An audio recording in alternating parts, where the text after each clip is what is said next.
Good morning, everyone. Welcome to the second session of the Dole Institute of Politics Post-Election Conference 2012. We thank you for attending this morning. Appreciate your support. A couple of announcements. I know I don't need to remind you to please turn off your cell phones. People have been ejected from these sessions for having cell phones go off before. And keep in mind that all the comments today are on the record. Now, one thing that we had asked your help on, we're probably going to run a little bit late today. We were scheduled to conclude by 10, but we got a late start yesterday. We'll probably run until 10:15 to 10:30. But I'm going to ask in your help because we've got to get the panelists to the airport in Kansas City to catch their flights. Ask your help in not grabbing them and hanging on to them for like 30 or 40 minutes. And I know you were very good about that yesterday, and I appreciate that very much.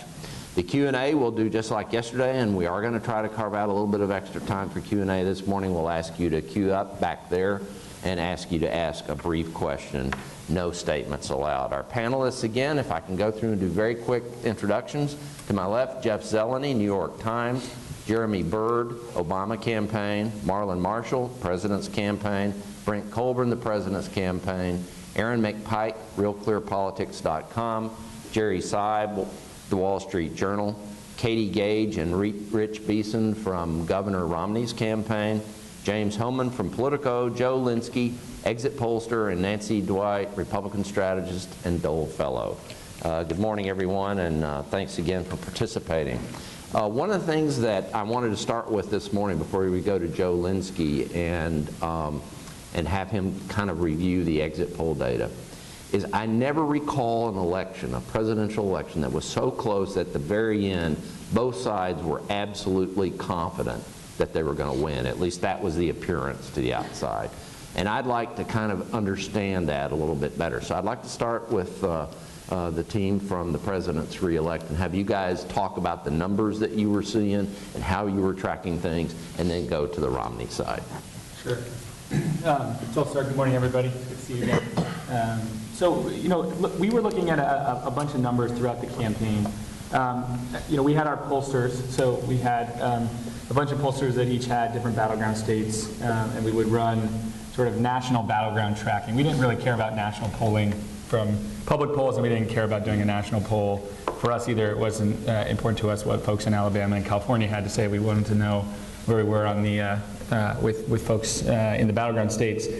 The pollsters that we had were giving us top-line numbers on how we were doing, but the most important thing they were giving us was message testing, and you know how we're, the messages that Brent and his team were putting together, which ones were polling the best in which battleground states, and then what contrast messages, framing Mitt Romney were working as well, and we had that group of folks. In addition to that, inside the campaign, we had an analytics team headed up by a great guy named Dan Wagner, who we've been working with for a number of years now. And they were looking at the battleground states, but in a much deeper way. So as opposed to doing just a national sample of 600 voters, we were looking at several thousand voters in battleground states on a pretty consistent basis. And that was allowing us to build models of support. And we looked at each voter and said, 0 support means you're going to vote for Mitt Romney with a lot of certainty. 100% support, you're going to vote for Barack Obama with a lot of certainty. And then looking at people kind of in the middle, building models on those voters. We felt good throughout the campaign. There was never a moment where we felt like that we didn't have a pathway to 270 when we looked at both of those sets of numbers. Obviously it went up and down, but as we got into October, our lead remained relatively steady in these places. It got a little tighter after the first debate, obviously, but we felt pretty confident about our numbers. We felt like we had enough data on folks. We were looking at people with cell phones. We were really, but we had a model of what we thought the electorate would look like. So we felt relatively confident about that. But what really changed for us, and Brent mentioned this yesterday, is all of that is sort of theoretical until people start voting. But in about half the battleground states, we had early vote. So we were able to look at not just who we thought was going to vote, but who was actually turning out. And if you looked at some of the public polling, 10 to 15% of some of those people who had already voted would get screened out of a likely voter screen, who had already voted. But if you took their voter screen, they wouldn't show up. So we felt pretty confident about that. I mean, we were looking every day, getting numbers back on early vote and saying, how does that base on what we got in 2008? what the Republicans had in 2008 and what we project we need to win in 2012. And we went back and forth in the media on this. They said, well, you're not as high as you were in 2008 in Nevada. Well, we won in Nevada by 12 points in 2008. We didn't need to win by 12 points. We needed to win by 1 point, by 1 vote. So, we felt like we were in a great place to get to 270. Looking at these data points, about 30 million sort of before it ended up being, higher than 40 million that voted early. But there were a lot of data points, and what it was showing us was our model of who we thought was going to turn out, what the electorate was going to look like, looked a lot like 2008, and did not look like 2010, and that gave us a lot of confidence going in. We were up a little bit in Ohio. We felt like we were just barely up in Florida. We felt like we were a little bit behind in North Carolina. And the early vote numbers showed that. We were actually doing as well in North Carolina with young people, with African Americans, with the voters that we needed. But the Republicans were doing better than they did in 2008 in a pretty significant way in early vote. So we were a little bit more concerned about North Carolina. We felt like it was still in play.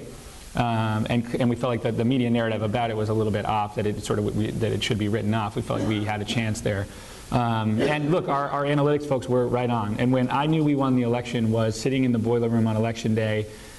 Florida and Ohio started to report their early vote numbers. If you looked at the county, you would say 0% reporting, but there would be a lot of votes in. That was the early vote numbers coming in. And we were right on. Hamilton County, we were 0.5 off of what we thought on the early vote that Barack Obama would get versus what we actually got. And that's when I was pretty confident that we were successful. And also we had a lot of data on election day that was coming in that showed us basically nothing bad, nothing good. It was what we thought on election day. So there was no reason for me to believe at that point that early vote was drastically off of what we thought election day turnout would look like. I don't know if you guys want to say more about it. I mean, look, the part of the campaign that I was involved with, we tried to be data-driven, but we're probably the least data-driven part just because of the nature of the work. So I don't pretend to know a lot about this, but I will tell you that on election day, Dan Wagner and his team would come into the boiler room every hour, and they would, put up these presentations, basically, or hourly check-ins, and they would put up very complicated-looking econometric model stuff on the wall, and we would all sit around with bated breath, because especially if you do press, election day is the most boring. It's like the worst day ever, because there's nothing to do. It's basically the journalists here are calling us, asking what we know. We're calling them, asking what they know, and nobody knows anything. So it's just, and the hay is in the barn in terms of message. So, so you're just like waiting for anything. And Dan would walk through these numbers, and he would go, and as you can obviously see from, box 12, African American turnout is down in Cleveland or whatever it is. And so our reactions, there's a bunch of things you can do on election day when you find out that turnout isn't where you need it to be in terms of moving paid phone calls into a region, getting surrogates on the radio to call in and say, hey, make sure you vote, moving your resources around. So we'd have a big discussion about what we were going to do. And then finally, the first time we went through this, somebody at the end raised their hand and was like, well, Dan, what does that mean? Like, what are we going to lose Ohio?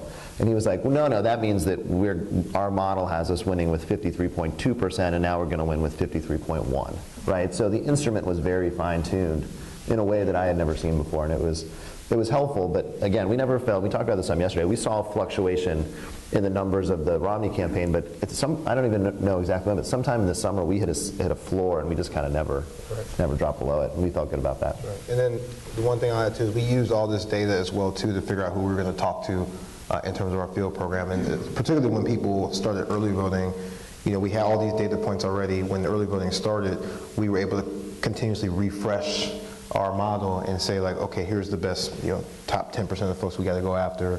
As people kept voting, we would not only take people out, but we would refresh, like, what support continue to look like, who do we continue to need to persuade, and we targeted people very individually. There's, I think, previous campaigns, let's go to this neighborhood, the Democratic performance is 65% or more, so let's just talk to everyone in that neighborhood. But we talked to very specific voters in every single neighborhood in those battleground states. So we use it all across the board. So to the point where my family's from Virginia, a number of them are Republican, and my brother calls me one day and says a bunch of Obama folks just came to our door knocking. They asked to talk to my wife, but they didn't want to talk to me. So, we did have this level of, like, we knew that she modeled based on her profile and her demographics and past voting history a certain way, that he modeled another way, and why would we talk to the guy? Sure, he answered the door, but, We're going to go to Katie and Rich in a second, but I want to ask just a very brief follow-up, gentlemen. Who instilled this data-driven culture in the Obama machine? I mean, it was evident 4 years ago when we had representatives here that that was the culture. But who's the person or persons who did that? Because it's different for a Democratic presidential campaign. It's really, it's quite unique, and it's far superior to what I've seen done. I mean, you know, it all goes back to the candidate. You know, the president, he sort of demands excellence, and you know, when you're around him, and you're talking to him, when he would come into the office in September, came in not that many times to the headquarters, he came into Mitch and I's office, and you know, he was talking to us about Ohio numbers that he'd been talking to. So he really cared about that, and he really wanted us to be able to prove that what we were doing is working. So I think it all comes from him. But you know, the people that really should get credit is, you know, first of all, David Plouffe. You know, he was a fantastic campaign manager in the 2007-2008 campaign, and he demanded a metrics-driven campaign. And then John Carson, who was our field director back in the first campaign, same thing. You know, it was all over. He said, look, the reason that we won, there's lots of things you can talk about, but essentially it comes down to building a culture of excellence that was around, you know, metrics-driven, people-centered campaigns. So I think those folks deserve a lot of credit. And then, you know, Dan Wagner, his team, and all of our pollsters, Larry Grizzolano and David Seamus, who kind of headed up that operation. It was never really even a question about that. You know, and I think the other thing, just real quick, because you know, people write a lot about the analytics like it's some sort of silver bullet. It's not. I mean, at the end of the day, you have to use this stuff. You know, if you just have a bunch of data somewhere, great. You've got to go use it. You've got to, you know, you've got to execute on the digital front. You got to execute on the earned media front. You got to execute on the field to actually make that data, you know, useful. And I think, you know, the people who are out there knocking on doors were adding back to what we were doing on the analytics side to say, is that actually, you know, what we think, is that actually true? Because nothing supersedes a model more than talking to somebody face to face. And if they tell you they're supporting you or supporting, you know, the governor, that would override what we thought just by basing it on the model. So I do think that what's been missed in some of the post-election coverage is you have to use this stuff, or it's not. Yeah. It's just, it sounds nice, but it's got to be used. Yeah. And then I would say the other kind of leg to the table on this is a leadership, and we were very, very fortunate, everybody across the board this time, with Jim, with our 3 deputy campaign managers, Juliana, Jen O'Malley Dillon, and Stephanie Cutter, my boss, and then obviously the crew from 08 with Plouffe, Dan Pfeiffer. It was a culture that was different to me, having worked in other campaigns, that was very much disciplined about taking the long view. You know, it is very easy to get caught up in the day-to-day, and we sit here, you know, and it's, again, there's this, it's the false notion of inevitability, right? It's the outcome of what just happened feels inevitable because it happened, but there were days when we thought we were going to lose. I mean, you have a bad day, right? You know, you're getting beat up in the cycle. But the discipline from the top to continue to say to us, you know, to say to the other people in headquarters that, like, this is just a bad day, you got to believe in the program, you got to believe in the numbers and keep moving. That, to me, was as unique a cultural shift in Democratic politics, at least, as the data-driven piece was. Yeah, and Jim Messina was a master of that, of saying, you know, look, that public pool might have us up or down, either way, up or down. Don't believe in it. We've got our own numbers, and we're going to stay strong in the plan. And I think that's part of the reason he was the campaign manager, because he had that same kind of metrics-driven approach. Last thing to add, and this is a testament to Plouffe too, because Plouffe, the manager in 07, 08, also believed, just like with the president, in terms of starting to build organization early. If you have folks out there organizing, knocking on doors, making phone calls early on, that also is more data that you're collecting into the campaign as well too. So it wasn't just the polling and everything is important. That gives us additional data points to be able to do stuff, but going out there and getting those interactions face to face, when you're getting that information in, to Bird's point, that is better than just, you know, that is a personal conversation that we've had that we then use to also refine our data. So everything we were doing also on the field side helped us be smarter because we were getting additional data points through that work as well. Okay, let's go to Katie and Rich. You guys appear to be very confident on Election Day. I mean, I was very confident for you. So why were we? What was that coming from, and why were we wrong? Well, we used a combination of things too. Neil Newhouse was a campaign pollster, and then we used something that we developed through the primary, a voter ID program, where in the general, on any given night, depending on the size of the state, you know, smaller states probably 3,000 to 5,000 data points a night, and larger states probably you know, 7,000 to 9,000 data points a night on IDs, and then we would put them into categories, whether, high propensity, mid propensity, low propensity. They were voting early, they were voting absentee, and modeling not to the extent that the analytics team on the Obama campaign had, because we had developed it through the primary and we're refining it as we were getting into the general. But we would match up that data with Neil's data. And it became, I'm sure Joe can talk about this too, but it became a question of the enthusiasm, who was going to turn out. In 2008, it was a D+8 electorate in Ohio. Certainly nobody on our side thought it would be a D+9 electorate in 2012. So it became a forecasting what the electorate would look like as on election day. And going into election day, it was very close. We thought the undecideds would break our way, and we would win election day voting in these states. And we knew it would be close. Their path was always wider to 270 than ours. But look, going into election day, we felt we had a chance to win. So, one thing I just want to add. In 2004, when micro-targeting came on the scene, and that was all very revolutionary, the postmortems after that campaign were all about how the Republicans were going to have a permanent majority, that the Democrats could never catch up to the brilliance of what the Republicans had accomplished. And, it is a pendulum that swings, and, all of your data is only as good as your candidate. And, you can have all the great data points in the world, and if you don't have a product to sell, I come from Detroit, and, the big three will tell you if you don't have a product, you can, do all the studies and the focus groups in the world. The bottom line is that, the Obama campaign did have a candidate that was very hard to lay a glove on, because he's somebody that the American people, by and large, had decided that they just liked. And, so, I don't take anything away from what the Obama campaign accomplished with regards to their ground game and their turnout operations, and certainly they managed to sort of rework the electorate, and, as professionals, I think all of our hats are off to them and what they were able to do. But, we had a gazillion data points too, and we had a great candidate to sell, and it was a very close race because of those things, but your data can only hold up to whatever candidate and message you have to sell. I want to go to somebody from outside the campaign and ask Nancy, because to give me your thoughts on this and to share with everybody else what you shared with me by email. I believe it was Friday or maybe Saturday before the election. You were up in New Hampshire, and you could just feel the energy in the Obama ground game. Well, it gets to the point of, which I'm so glad you're saying, especially to all the students here, that you can have all the data in the world, but it's how you use it and how you manage it and how what's happening in the field. Yeah, Bill, I can't remember exactly what you called me. It was something not very nice. It was like, you're such a sourpuss. But I think I said Debbie Downer. A Debbie Downer, there you are. Yes, I just want to go on the record and correct that. So. No wonder I couldn't remember it. But I was, sadly, and I hate to say that to my friends from the Romney campaign, but I was up in a state that I know very, very well and have worked in campaigns before. And I could just sense that the connection between what was in the plan and what was in the hope was not on the field. And I was in phone banks. I also did a little of my own door-to-door.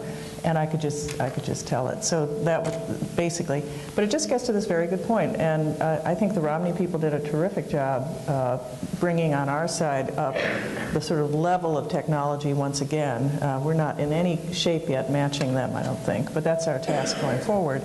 But I think what we all have to be mindful of is there's never enough training and never enough delivery.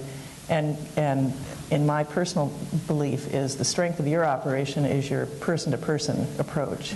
We call it door-to-door. We all know that that's far more than just knocking on doors. It's really getting in. It's doing what many of us did 40 years ago, but doing it now with all the new technology. And that's just something we have to update on our side. And Bill, I think a point that Katie kind of walked up to is really important, and that is that, look, a lot of the things, that we talked about this on last night, I guess, at dinner, but a lot of the things that are successful now on the Democratic side are born out of the failures of 2004. or experiments, things we did that were successful in 2004 but weren't enough to get us over the finish line. And that, you know, we have been very fortunate to have a very coherent group of people in the party who have worked on these issues and have learned from those mistakes. I mean, I remember sitting there listening to the president, then President Bush, I think the Thursday after Election Day, giving a speech talking about the permanent majority on the, on the Republican side, and a lot of people that are being called, very smart today were viewed as not very smart in 2004. So, this is an evolution. There is a give and take. There's a pendulum that swings. You could take a bunch of stories from, this time in 2004, do a word replace for Republican and Democrat, and it would be the exact same story. And that puts an emphasis on us to continue to try to evolve. But, I think you will see things that come out of the Romney camp and things folks did in the primaries that we're not even talking about that will be the seeds of whatever the next great ideas are on the Republican side, and we'll learn from those and vice versa. Before we move, go ahead, yes. Sometimes it's hard to sort of put that genie back together. I'm sure that there was a lot of frustration in their camp that, the magic that they were able to capture in 2008 was a little elusive in 2010 because the dynamics were just so completely different. But I'm sure that they had no less data in 2010. It was just sort of a very different dynamic to run on. And somebody asked me... We knew very well that we were going to lose. It wasn't a question. Right. This is important. We were just as accurate. Last night at the dinner, somebody asked me the question, well, why wasn't the party doing this while you guys were off, running these primary campaigns? And, when Reince Priebus came in to take over the Republican National Committee, our party was, in total disarray, in massive debt. And, he was spending the better part of his first term as chairman just trying to rebuild the party, rebuild the coffers, and has done a magnificent job strengthening the party. But to get to the point where he was able to catch up to the Obama campaign's data analytics was, maybe a bridge a little too far even for him. So, we would have loved to have seen that happen, but, that just wasn't the hand we were dealt. And also, I think it's important to remember, too, it's about the margins, right? So there's a certain amount of people who are going to vote for the president and vote for Governor Romney no matter what. And so, again, you have to use the data you have, but also you're not using it everywhere. Like in 2010, there was a certain amount of people who were going to vote for Democrats and Republicans, and we could have all the great data in the world, but it probably wouldn't have changed a lot of the outcome. Did you say that was like roughly 47%? Let me ask one follow-up question before we move to Joe and the exit poll data, because I want to make sure that no one misunderstands what they're hearing today. Is it fair to say, and we don't need everybody to comment, but if anybody disagrees with this, speak up. Is it fair to say that the kind of effort you guys made would have made a huge difference for in campaigns like 04, in campaigns like 12, not as much difference in a campaign like 08 or a campaign like 88 when President Bush 41 won comfortably, or a Reagan campaign? I mean, the ground game isn't going to change the fundamentals of the campaign. What it's going to do is really, to use Marlon's word, work on the margins in a close race. It's good for a field goal. That's what we always said. It's good for a field goal. Okay. It's not going to score a touchdown, but it's good for a field goal. Yeah, but again, I think this goes back to the polarization issue. We now have had 4 presidential elections in a row, 2008 being a little bit of an outlier, but that we're that close. I mean, this is the new normal, so it is important to have that tool, and maybe that will change, but I don't see, who knows what happens next. I'm sure we'll talk about this more later in the program, but I have every expectation that 16 will be a close election again. I mean, it's just, that's kind of the world that we live in now. So it is a necessary piece to any victory at this point. Right. Yeah, okay. I would just say, I think there's no replacement for message and candidate, and there's atmospherics that you can't control. But when you look at now that all the numbers have started to come in, they're not all in, there's still provisionals out, but in battleground states, turnout was up 1%. In non-battleground states, it was down 3.5. I mean, that's a big deal. And why? Because campaigns do matter. And it's not just the field. It was people are more likely to turn out because there's more TV and there's more all those things. So the election is in their living room. And the poor people of Ohio and all these battleground states that it was really hard to not know that there was an election going on. Jeremy, are you telling the people in Kansas that they didn't actually miss anything this year? I'm not telling the people in Kansas that. That's right. We run commercials every week, right? We hope campaigns matter. Yeah. Yeah. Let's go to Joe Linsky and ask Joe to do some of the highlights of the exit data, and then I'm going to ask the 4 journalists on the panel, in whatever order you guys want to kind of address what you've heard so far this morning, especially Joe's exit data. Right. Well, I'm just going to take points from the exit poll that tend to reinforce the points that have already been made here. And this exit poll data is the national exit poll data, but it basically applies in the battleground states as well. And it's over 24,000 people we interviewed on Election Day, or early voters the week leading up to Election Day. And so we don't have to model. We don't have the challenge that these guys have before the election of saying who is going to be the electorate. We just talk to them when they leave the polling place. So the electorate is who walks out those doors, and we talk to on Election Day. And the biggest challenge before the Election Day is, we heard a lot about party ID. Even lay people not in the polling business would come up to me and say, what is this about party ID? And there were 2 stark differences from past elections. In 2004, the Democrat-Republican Party ID was exactly even, 37-37. In 2010, it was dead even, 35-35. In 2008, it was 39-32 Democratic, and all the guesswork beforehand was which of those 2 electorates or somewhere in between was going to come up. And our electorate in 2012 looked a lot like 2008 Party ID. It was 38 Democrat, 32 Republican. So it ended up looking a lot closer to 2008. And if you look also at data county by county, the maps by state, the county maps look almost exactly the same in most states from 2008 to 2012. The other idea was age, who was going to show up by age. And again, in 2010, only 12% of the electorate was 18 to 29. In 2008, 18% was 18 to 29. It was even a point higher, 19%, 18 to 29. I think that surprised the Republican side tremendously, that it was even younger than 2008.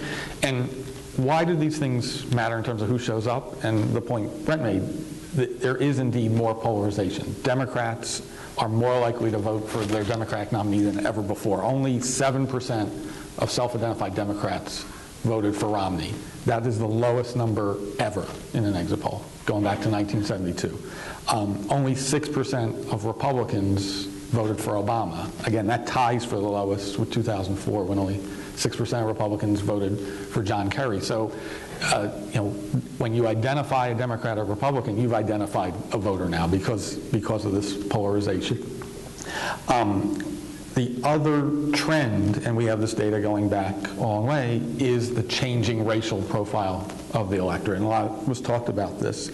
Would blacks and Hispanics keep increasing as the trend? And the trend is a straight line trend. We go back to 1992. 1992, 87% of voters were white. Next election, 83% white. 2000, 81% white. 2004, 77% white. 2008, 74% white.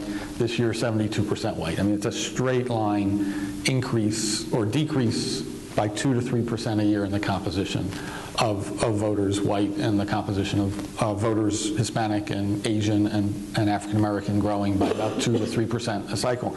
And that's just a straight line demographic trend that we've seen for the last 6 elections. And I don't see how that's going to change. And that's something that you just have to deal with, that these are the voters coming out to vote. When you look at the individual groups and we track them election, I'm going to go down a bunch of groups where the Obama vote was off by 6 or more percent. Independents, Obama was down 7%. Those earning over 100,000, down 5%. Those who attend religious services once or more a week, down 7%. Jewish vote, down 9%.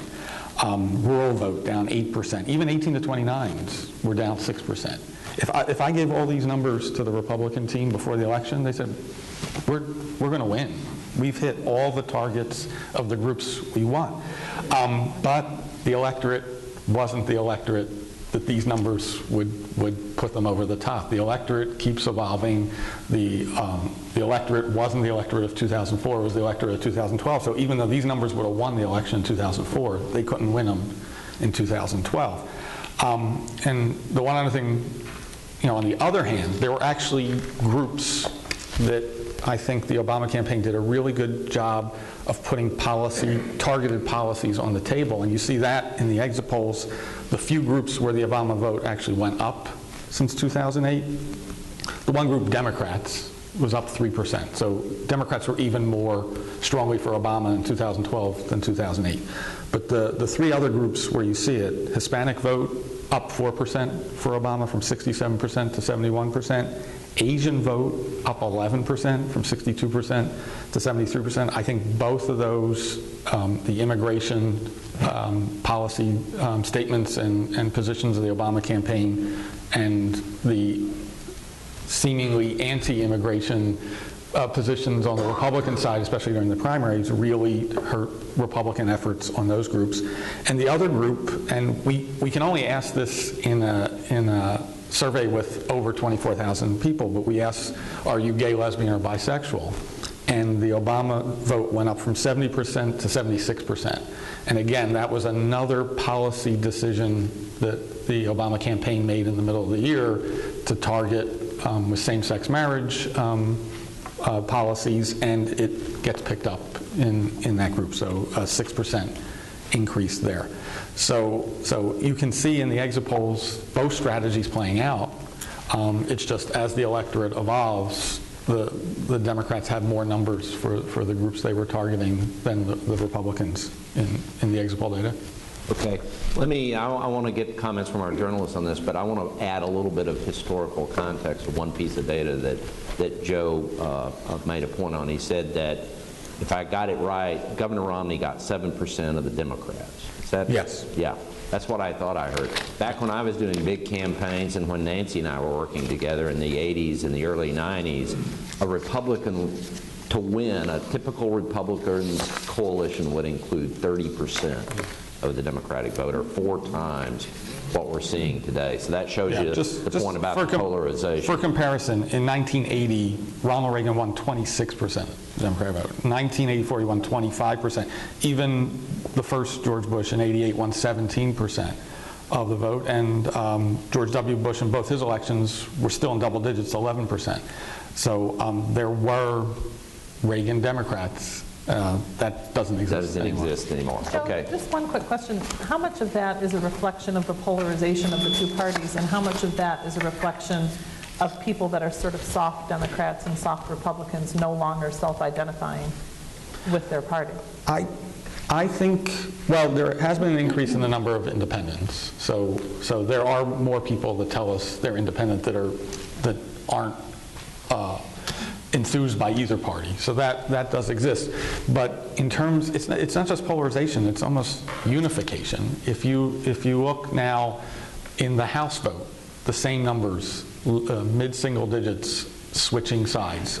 If you vote for Obama for president, 93% chance you vote for the Democrat in the House district. The same on the Republican side. You vote Romney, 92% you vote for the House candidate. If you look as the data comes in, there are fewer Democrats than ever representing districts that vote for a Republican president, and there's fewer Republican House candidates ever that represent districts that vote for the Democrat for candidate. So I think it's more a unification. If you're a Democrat, you're a Democrat all the way. If you're a Republican, you're a Republican all the way, and that didn't exist 20, 30 years ago. Okay. Jerry, you want to lead off here? Sure. Well, just on your thought, I think in those 1980 and 1984 races, the number of swing states was 20 to 25. Now we're down to 9. I mean, that's what's changed nationally, and I think that's just a totally different environment. One of the things that struck me about this election, and one of the reasons why there was a perfectly plausible case that Governor Romney would win that turned out not to be true, was that there were a lot of things that I think a lot of people, including me, thought were true that turned out that were true until they weren't true anymore this year. The notion that in an incumbent election, late deciders break for the challenger, because if you haven't decided you're going to vote for the president by October 15th, you've decided you're going to vote against him. Well, there weren't very many late deciders. And so, basically everybody was locked in. And so while that may be true, it wasn't really highly relevant in a year like this one. So that was one. Lots of people, and this, by the way, includes some Democratic pollsters I won't name, did not believe it was in any way possible the electorate could be 18%, 18 to 29-year-olds this year. Well, it was 19%. I mean, that's what you guys did. I think that really mattered. you kept that part of the base intact, and I think a lot of people didn't see that coming. Party ID, I mean, I wish I had saved all the emails from the conservatives I got, blasting our polls because they premised a party ID advantage for Democrats that was somewhere below 2008 but above even. And people did not believe that was possible. That's what happened. You had a +6 in the end in your exit poll nationally, Democratic Party ID advantage, almost the same as 2008. People did not think that was possible. It did happen. I'll mention just one final factor that I think we've probably given too little attention to here in the last day and a half, which is what I was surprised by in the exit polls was the extent to which economic optimism had actually started to go back up. At the beginning of the campaign, lots of people said there is no way an incumbent president can win re-election in a year in which the unemployment rate is at 8% or above for most of the year. It's never happened before. Well, again, that was true until it wasn't true anymore. What mattered on election day was that people thought the trend line was moving in the right direction, even if the absolute numbers weren't very good. And I think that was a big factor that allowed a lot of Obama voters to take a deep breath and go out and do it and cast the vote. Okay, The Joe, right track, wrong track. Just to give you a right track, wrong track. A year before Election Day, 25% right track, 75% wrong track. On Election Day, it was essentially 50-50. Right. That's a huge change in the backdrop of it. It is. Joe, there was a piece of data that I didn't hear you say. You may have covered it, I just missed it, but it bears repeating. What percent of the voters who thought the economy was the most important issue said what's wrong with the economy is President Bush's fault rather than President Obama's fault? Yeah. That was a substantial number, too, if I remember We asked correctly. the question, who do you blame most for the current economic problems, or who deserves more of the blame, President Obama or President Bush?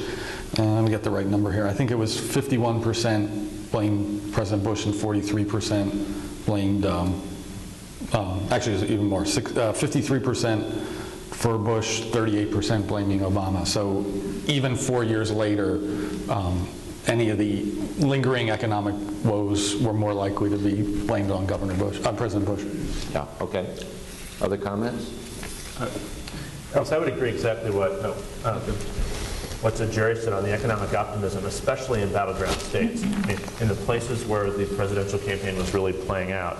Really, in every state, with the exception of Florida and North Carolina, maybe, the unemployment rate was below the national average. And you could just see it in Ohio. I remember spending a lot of time in the midterm elections in 2010 in Ohio when Democrats just were defeated across the board, and the unemployment rate and the whole economic picture of Ohio shifted just tremendously, and you could just sort of feel that on the ground with just the people's own economic optimism was up. Same with Iowa, very low unemployment rate. So it's the beginning of the campaign, as Rich just said, was totally different than the end of the campaign.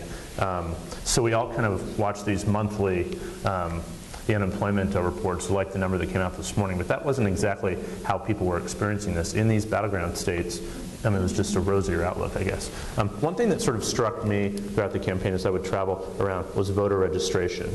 I was struck by, you would always run into Democratic volunteers, Obama organizers who were registering people to vote. I met this woman in St. Petersburg, Florida. Her name was June. She was like a 73-year-old volunteer, and she always had her clipboard, she said, and she was always like registering people to vote at the gas station, at the grocery store. Now, on the Republican side, it was more of hiring people and this contracting firm, and which ended up being sort of a problem at the end. But I wanted to ask you guys, at the time that was going on, the Florida voter registration and the other places, were you guys worried that you were at a disadvantage, or do you think you had enough people registered already, or what was your sort of thinking at that moment? You never have enough people registered. It's like NASCAR at Talladega. It takes a long time to get up to full speed, and you just have to keep doing it. But it takes, voter registration is the single most expensive and time-consuming process in politics, and it's something that has to be started early. To Katie's point earlier about the Republican National Committee, Reince Priebus comes in with $23 million in debt. The last thing that he can afford to do is go out and do an extensive voter registration project. So, again, it was always playing catch-up. But you should always be doing voter registration. It's the single most important thing, because if you're not, you're always losing voters on the back end if you're not getting new voters in on the front end.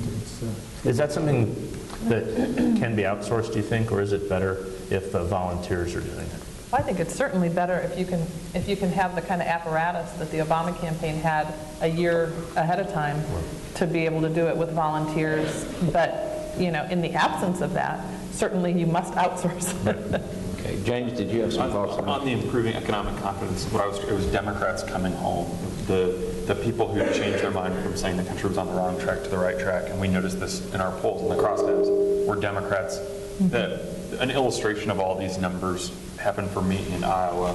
I was meeting with Terry Branstad early in the summer, July, and he said, if you want to know why Mitt Romney is going to win Iowa, go to Mass in Dubuque.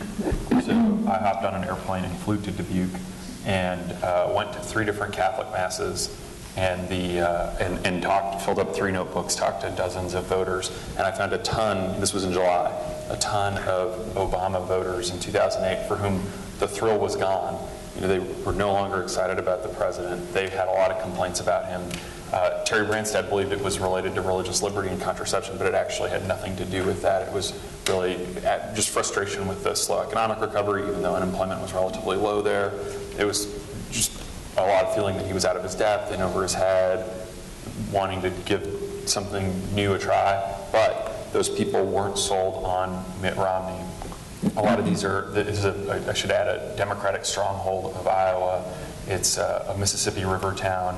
It's a lot of Reagan Democrats and people who are multi-generational Democrat, blue collar, white, all white. And Romney never closed the deal with those voters. I think that they were kind of the people who were undecided, and you all assumed would end up breaking toward Romney, and should have. By all intents and purposes, the people weren't happy with Obama. But in all these interviews I did, and I followed up with a lot of these folks in the subsequent months, they never kind of firmly went to Romney. Maybe they did after the debate in Denver. They started to Paul Ryan, whose congressional district is only 45 or 50 miles away from Dubuque, because it's right on the Wisconsin border. I think he should have helped with those people, and he didn't. And at the end of the day, even though in the final weekend both President Obama and Mitt Romney visited Dubuque, which is not a very big town, on the final weekend, same day, Obama ended up carrying Dubuque by bigger margins than anyone in either campaign, I think, and maybe you guys internally did, but than the Romney folks certainly expected in Iowa. And so that Dubuque story, I think, is for me, that story of the election, ultimately why Romney couldn't win. Bill, back to your point about why we felt confident, and certainly there were plenty of data points that led to that, and I know that there's a sense that you can't tell anything by crowd sizes and things like that, but there was a sense from Denver forward that we were sort of riding a wave.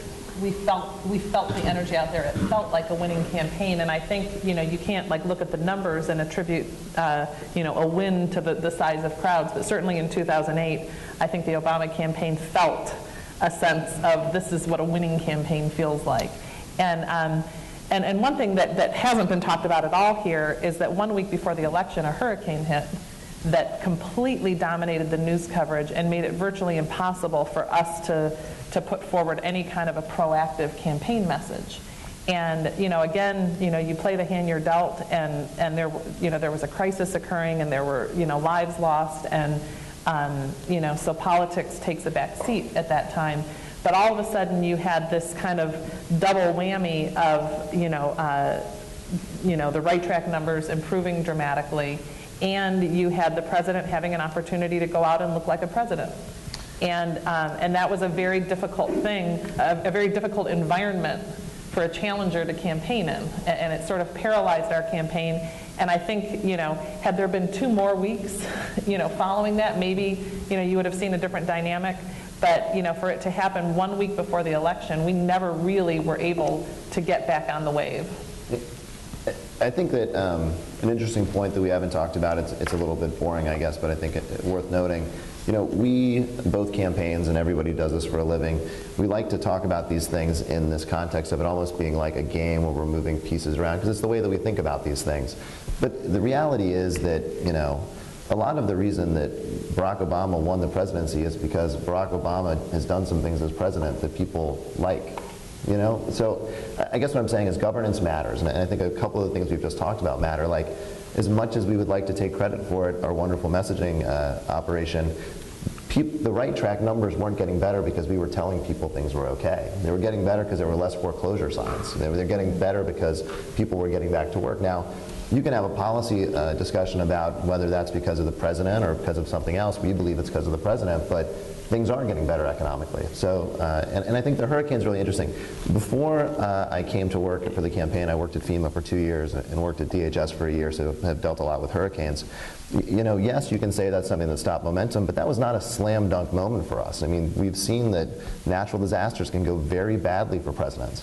And President Obama made some decisions. He made some decisions early in his administration about investing and fixing FEMA. And that paid off, but that wasn't a foregone conclusion. So I guess what I'm saying, and it goes back to some of the other policy positions that Joe was talking about, you know, it's funny, just if you think about this sentence, right, like, the Democratic candidate had a brilliant strategy of embracing gay marriage and allowing more undocumented aliens to stay in the country in an election that was won in places like Virginia. Right? I mean, you go back, those were not these moments where we were like, God, if we just embrace gay marriage right now, we're going to win this election. I mean, these things had potentially political downsides, but I think what you're seeing is, and what I would be worried about if I was on the Republican side, and this isn't, take policy out of it just from a mathematical perspective, is the country's not going to get less Latino. The country's not going to, there's not going to be less young people who think gay marriage is okay. These aren't issues like the war in Iraq, you're for it or you're against it, and eventually that issue goes away. So it's a shift in what the country looks like. We happen to right now be the party that embraces policies that shifting electorate embraces. And the other side, and this could change, but if I'm a Republican, I would be trying to figure out what can we do to talk to those people. What do we need to do to look at our worldview in terms of issues and figure out, do we change on some of these issues, or do we figure out other issues that matter to these groups of people? Because that's the only way we're going to get those voters back. So. Can I just add to that? I mean, when we came out on gay marriage, it was the day after it was soundly defeated in a battleground state by voters. I mean, so you can say, oh, it was politically good for us. There were a lot of people telling us this is a political disaster. Mm-hmm. It's going to depress African American vote. It is, all these sort of things. The president did it because he believed in it, and he had actually evolved and changed his mind on it. And no, I mean, but he was going to do it anyway. And the press likes to say, "Oh, Joe Biden forced him to do it." He was going to do it. He was totally going to do it. Joe Biden forced him to do it at that time. At that time, potentially. But like he was already going to do it, and so I think. But we look back, I think Brent's point is important. I mean, these were issues that mattered to voters, and it wasn't necessarily if you sat in a room and said, what politically should we do to slice and dice this, that you would actually say you should do that, especially in the time that we did it right after a battleground state had soundly defeated it. I mean, the other great example of this is the auto bailout. I would argue, and again, I worked in Michigan politics for a while, I worked for Senator Stabenow, so I kind of felt like in a weird way the last 2 weeks of the campaign were the convergence of every issue I'd worked on in the last 6 years. It was like we were talking about autos and hurricanes in an election everyone thought was going to be about healthcare and jobs. It was very strange. But, in Ohio, that did not have a majority of voter support when the president took the actions he took to bail out the auto industry. So that was a decision, a policy decision that he made. Now there was a lot of things around that, and we utilized that well as a campaign, but that wasn't a, hey, if we do this, it's 2009, the auto industry is about to collapse. The president wasn't sitting there saying, oh, if I do this, I think I keep Ohio in play. He was doing it because he thought it was the right thing to do. And it worked out, but it didn't have to work out. You know what I mean? So I do think that it's important for any incumbent president. Governance, at the end of the day, ends up being just as important as some of these political decisions that we make. And yes, there are tactical ways that we either lift up or try to push back some of these governance decisions, but they really do drive a lot of this narrative. Let me follow this up and ask, and this is going to come across as a tough question for our journalists, but there are significant chunks of the American people who believe that the mainstream media has given the president a free ride on a number of issues, haven't looked into things. There were a lot of, there were very few negative stories on Sandy, although there were horror stories that have come up since then. We have never, some people feel we've never gotten all the word on Benghazi. I mean, has the mainstream media done its job on the president's performance? Since you're asking that question of the press, I just would like to throw into the mix. If Mitt Romney had taken a position on gay marriage in the middle of a general election campaign, I think you might have heard the word flip-flop. And I was always sort of amazed that on such a major issue like that, that was not something that the president ever had to really respond to. But I think it's. I would prefer to hear from the journalist. Just super quick on that. But this also goes back. The president in the 3+ years leading up to that had also done more in terms of policy to advance the rights of gay and lesbians in America than any president before him. I think so. It felt like an evolution. It was still a pretty major Absolutely. But context is important there, right? It's like if you go in and you say if you say it's red and then the next day it's blue, you're going to call that a flip-flop. If it's over time getting purple and then becomes blue, that's just it's a different context. So. I think it depends how many evolutions you have, and if you have more than probably 3 evolutions, then they become flip-flops. But there's no question that I thought at the time the president and the administration was getting a pass for having this evolution. And perhaps he was going to do it till later in the year, but I know from conversations I had inside the White House on that Sunday and Monday after Joe Biden was on Meet the Press talking about gay marriage that there was deep concern among some top advisors about if this was a smart thing to do, how dangerous would this be? And I think I was just sort of surprised that it didn't become much of an issue at all in the fall. My guess is if we were to get complete honesty from the president and some of the top advisors, they were probably worried about the potential fallout among some voters in Ohio and places about this position. But I think that's a fair point. I think the press sort of viewed that as an evolution, not as a flip-flop. In terms of the Benghazi stuff, maybe Jerry has a thought.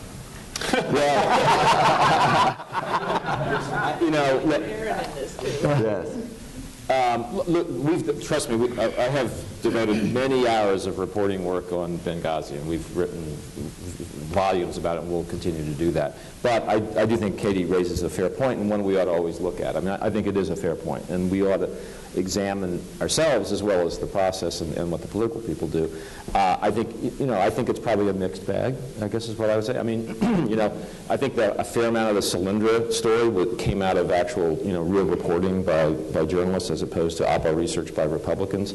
I think I think on the economic story, I think the reporting was fairly tough on the president, but I do think there are areas where, probably we ought to examine and make sure that not just what we do, but the way we frame stories is the same on both sides. And I think that's a legitimate question, and I think there are some areas where that probably didn't happen the way it should have. I think that's a legitimate point. Okay, I want to see if Erin and James want to jump in on this point and address it. Well, and as far as the Benghazi story is concerned, people were absolutely livid about it. And I was in Ohio for the last 2.5 weeks of the campaign, and going to any Romney events and talking to voters about what they thought. I mean, they were furious that the press wasn't covering Benghazi to a greater degree. I talked to, actually at the Westchester that Friday night, there was an older gentleman who came into the press tent to scream at the press corps to say, do your job,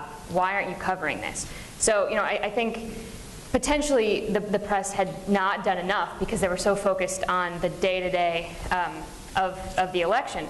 But as far as that is concerned, I don't think that for what the press has seen of the Obama administration, there was any precedent to suggest that there was a cover-up because, we've seen 4 years of the administration, and yes, there have been scandals, but they have not necessarily come from inside the White House. So to suggest that without evidence that there was, I don't think the press was at a place where we could really cover it in that way. And the other thing about that is, as far as the Romney campaign is concerned, as you were mentioning yesterday, any day that you aren't talking about the economy was a lost day.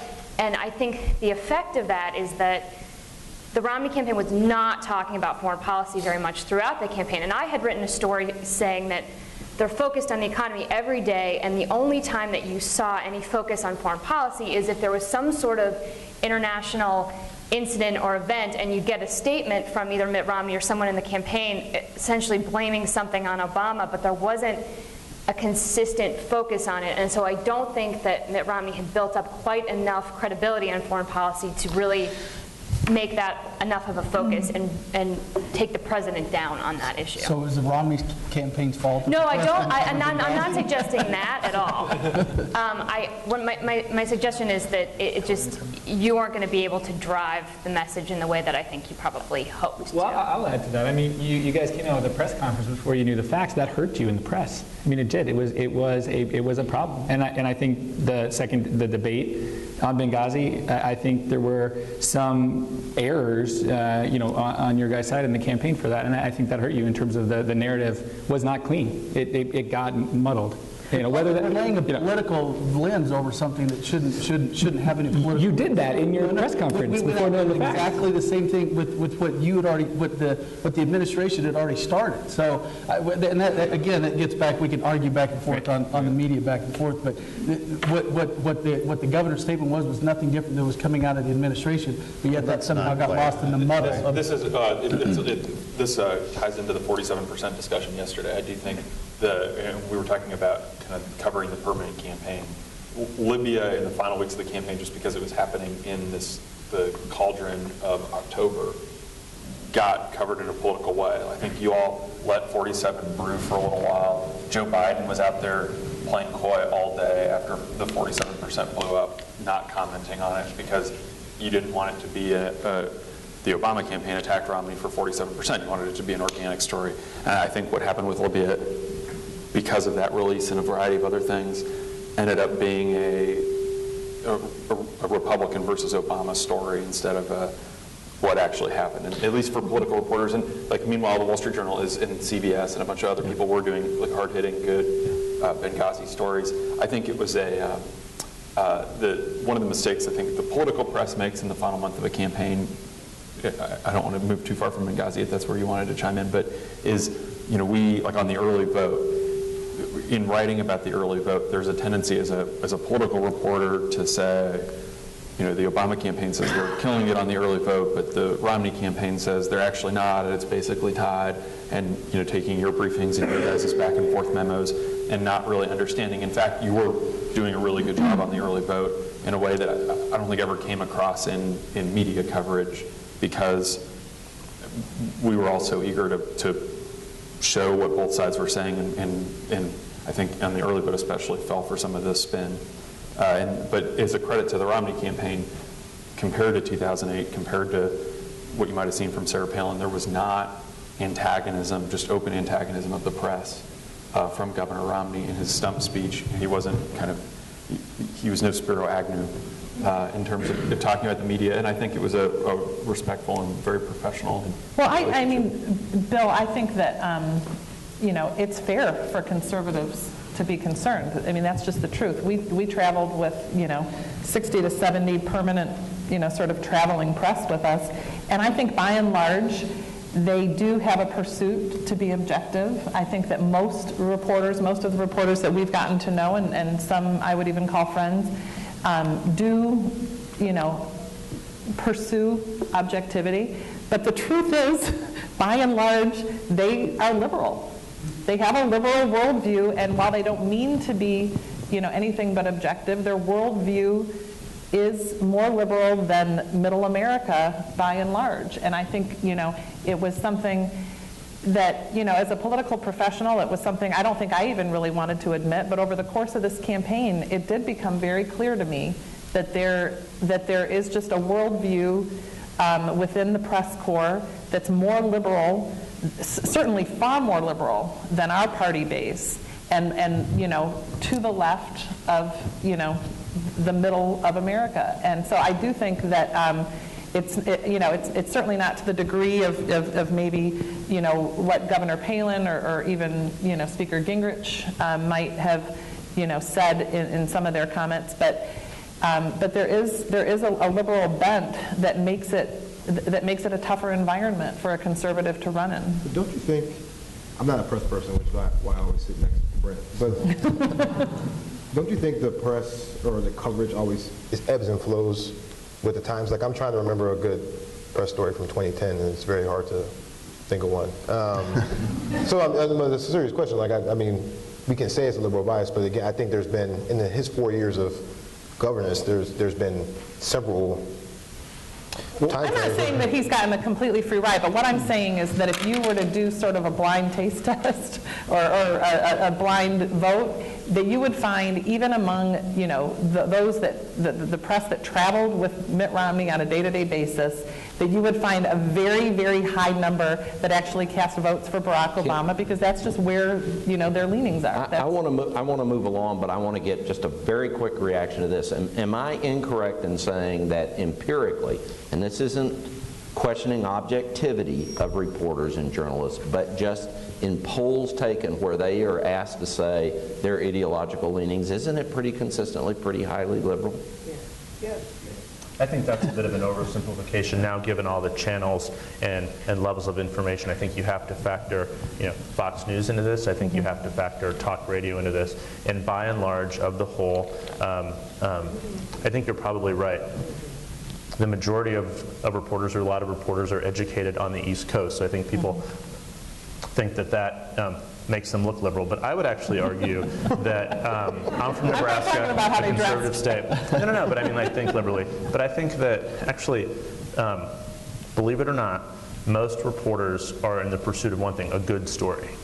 And a good story, there's nothing better than a story that could take down the sitting president of the United States. Or shake up the campaign or something. So I really think reporters are in this business, by and large, to write good stories. But I think we would be sort of fooling ourselves if we didn't say that, a lot of the media is shaped from the East Coast, and that is just sort of how these things work. Which is why I think reporters like James and Erin and Jerry, myself, we spend a lot of time in the country. We talk to voters. It's essential to get out of sort of the East Coast time zone, I think. But you're in the minority. I mean, the reporters that actually go out and do what you guys do is really a minority of the reporters that are covering the campaign. And I think if you go to an Obama event, you find that their base is overwhelmingly watching, and getting their news from MSNBC. Our base is overwhelmingly getting their news from Fox News. But then if you take all the rest of the media outlets, it's still, a far more left worldview. And again, I'm not questioning objectivity. I'm not questioning the pursuit of a good story. I'm just talking about sort of a basic worldview that you start from. Nancy was next. Well, I just want to say I completely agree. And being part of a media company, we are now going through a very intense soul searching at all of our newspapers and with all of our reporters, doing a lot of debriefing, because it's not just the worldview question, it's how they're assigned. I mean, what we found in our small region is that we kept assigning them to campaign schedules, to the candidate's schedule, and that's not always the story. That's why I love your Dubuque, and that was the problem of our editors, and that was the problem of how we were approaching this. So I think one of my questions to all of you, the reporters here, is are your organizations or are the umbrella organizations you're a part of doing the same kind of thing? I think it's an important year for soul searching because we're far more polarized in every respect. The electorate's more polarized, population's more polarized, media's more polarized. We all know this. We all know there's a built-in bias brought because of both coasts. Well, what are we doing about it? How are we guarding against it in the future? And that's what we're doing. So I don't know if the Times is doing this or the Journal or whatever. Well, look, I mean, I think there's an element of truth to what you say, Katie. I think you overstate it a little bit, but I'll also second what Rich said on the Benghazi story. It's not our job to wait for the campaigns to define the story for us. That's not journalism. On the broader point, though, I think the danger that I worry about it's a little different from the one that you're articulating. It is that I think people now assign us roles.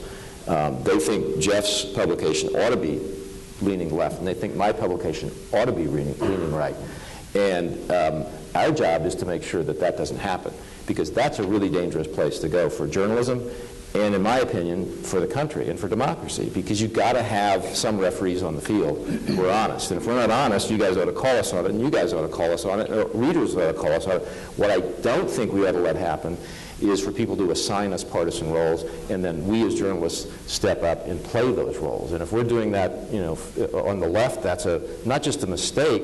It's probably commercially, it's not a very good idea for us to do because you've limited your audience, but it's really not good for society. And I think as we do soul searching, I think organizations like ours, and frankly, particularly for Jeff's in mind, because people want to put us in slots, we can't do that. I mean, that's death for us and death for democracy, I think, in many ways. Well, as we're all cutting back editors and everything else, it's a hard question. It is. It's a very continuing hard hard question. Yeah. Yeah, I'm going to give Brent the last word on this, then we're going to move along because I'm running out of time. Very quickly. Well, I'll keep it really brief. Two things. One is someone that sat in the Obama chair dealing with the press. I don't feel like we got a free pass.